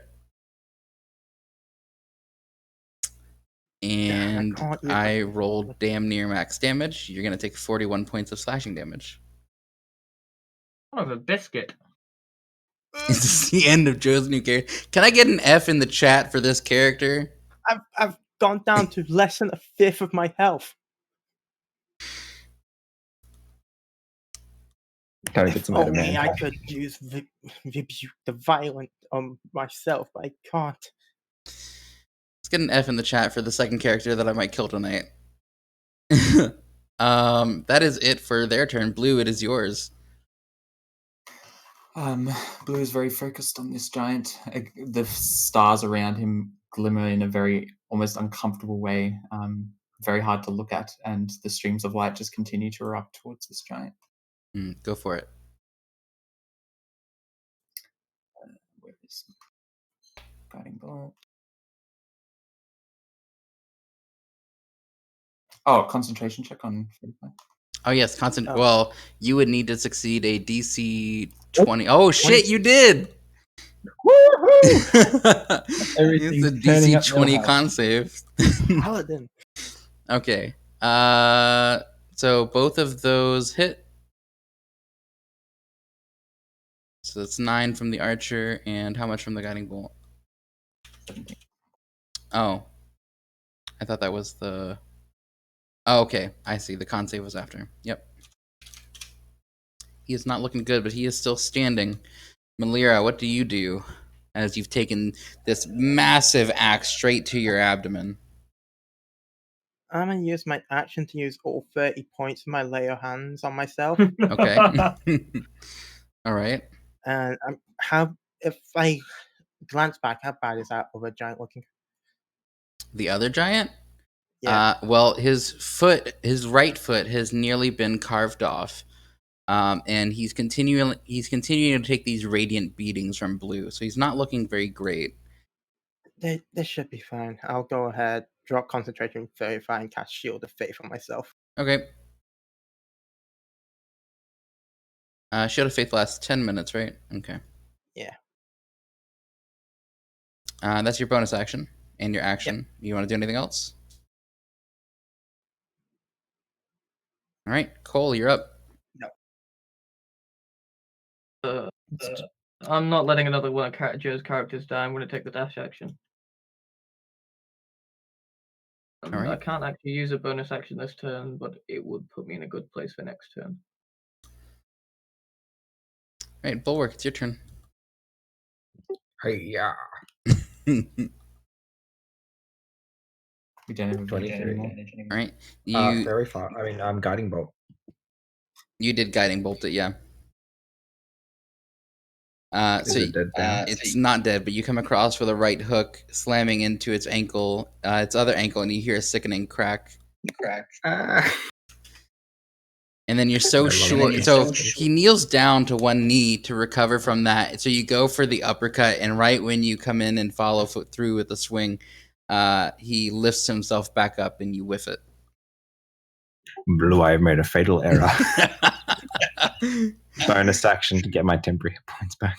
Okay. In a last ditch effort to try to get rid of you, Bulwark, he's going to try to pick you up. So I need you to make. Flashball stuff. So I need you to make an athletics check or an acrobatics check, please. 20. So you are grappled. And for his second attack, he is going to attempt to throw you at the radiant soul being that is barraging him. Wait, if he's hit me with a melee attack, can I use my reaction to push him back 15 feet? So he's not hit you with a melee attack yet. Okay. He's actually not going to. So you know how you flick, like, I don't know if you've ever like had peas or something in between two fingers and you just kind of flick them off like a paper ball, like a paper football, right? So he kind of takes you in his hand and lays you on his thumb, and he just kind of like flicks you out and tries to aim you in the direction of Blue. Blue, a 20 to hit. Indeed. So Blue, you are going to take 25 points of bludgeoning damage. And Bulwark, let me get you to make a dex save for half. Or strength save, either one. Alright, so Bulwark, you will take 12 points of bludgeoning damage, as you are able to kind of limit how much of your body takes the blow from Bulwark, from Blue. That wasn't too bad.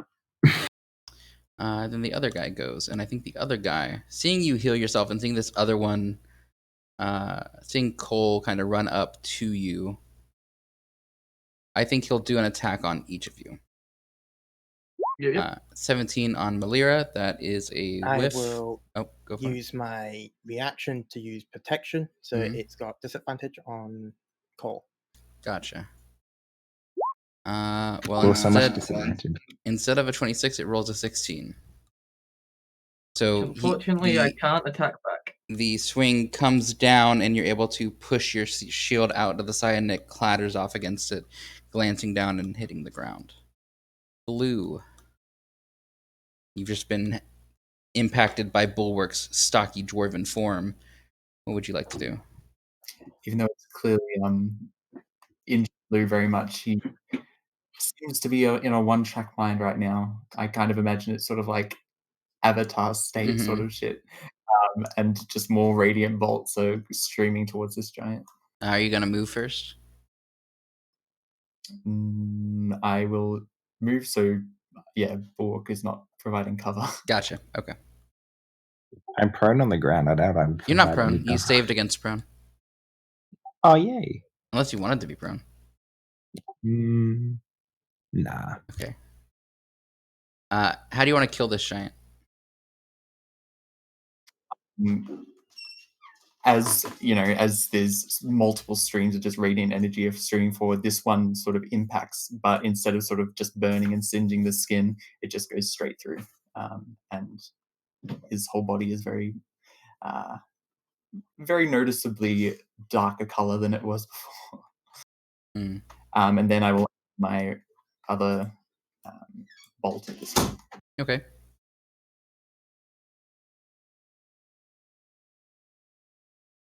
The 12 will miss, unfortunately. It'll hit, but it'll glance off against the leather armor and dissipate harmlessly. Turns around, and the lights and stars sort of rotating around his body turn to face this new giant. Malira, you are up. Me gonna slap it.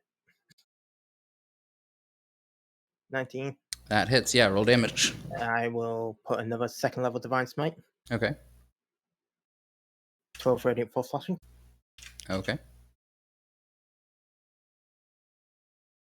So you come in and carve away at its shin with the first and pump in some of your divine energy. But when you come down for the second one, it kind of knocks away your sword with the back of its hand. Cole. Yes. Your turn. Move 5 feet closer. That way, if it does hit me, I can actually use my maneuvers. Then I'm going to make 3 attacks. Okay. Not at advantage this time. 2 21s and an 11. The 2 21s will hit for 25. 25. Is God, that I love this guy. Aye, that's all I can do. All right, Bulwark, you're up. Bulwark is going to take out like a weird pair of magnets and focus them on the axe and cast heat metal on it. All right. I think he takes damage right away, right?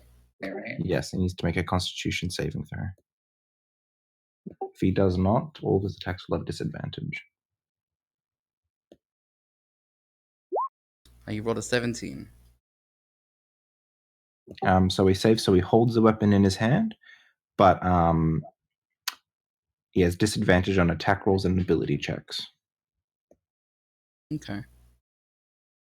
I'll go 1, 2, 3, 4, 5. I think he actually is going to drop the axe. And I think instead what he's going to do, seeing you cast that spell and kind of putting two and two together that, all right, that guy's over there chanting. And then my axe became unholdable. I think he is going to try and... Well, no matter what he does, he's going to have disadvantage. He could throw something at you, but that's... yeah, I think he's going to risk it for the biscuit. He's going to pick up a bit of rubble from a nearby destroyed house. And he's going to throw it at you, Bulwark. He is unfortunate that the rubble scatters apart. He picked a bit of rubble that is not structurally sound. And that is his turn. It just ends up being like a shower of gravel by the time it reaches Bulwark. Mm-hmm. More radiant energy.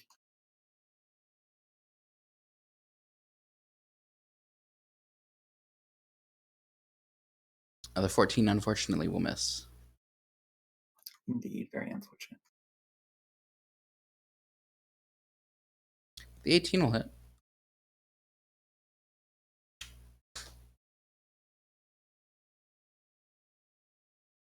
Anything else? Nope, that'd be my turn. Lyra. Me do more swing with sword. Yeah, that definitely hits. I will throw in a level 1 Divine Smite. All right. That's 17. Okie doke, 17 damage. He's not looking very good. He is definitely looking a little panicked. 18. That hits. Roll damage. 10 slashing. Okay. Cole, you're up. Yep, classic, 3 attacks. Mm-hmm. All right, 2 of those hit. 2 hits. That's 25 more damage. And this guy's ankles are looking no better than the last ones. Aha, fuck your ankles. Bulwark. Why would you do that to his ankles? It's all I can hit. But fuck them. Oh, I don't know about that. Oh, not like that. Come on.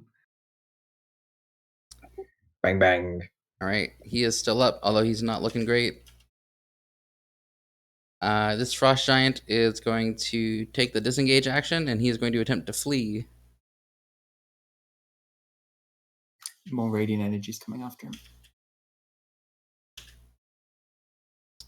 Blue, you're up. Fighting bolt at 3rd level. Oof.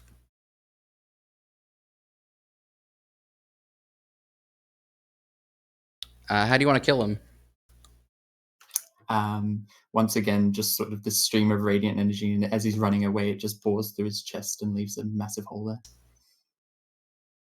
And shoots out the other side as the giant's body hits the ground before it bores completely through, and you see a bit of a radiant explosion in between the giant and the ground. And as you kind of feel the adrenaline slow for a moment, you take a moment to kind of take stock of your surroundings, you still sense more of that large pounding in the ground that you've become accustomed to understand that indicates giant presence. And I think that just enough of the fog clears for a brief moment to show you that on the port is Similarly to Luskin, a giant longship which has beached onto the port, destroying large portions of it. And then the fog kind of rolls back in and covers that visage once more. And that is where I think a good point to stop is. Yeah.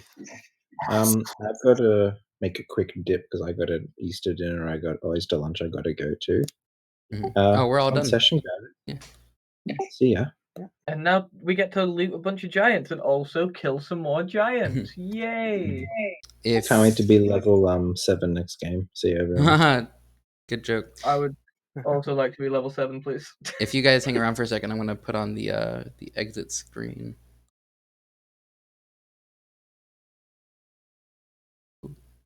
Thank you all for joining us. It's been a great time.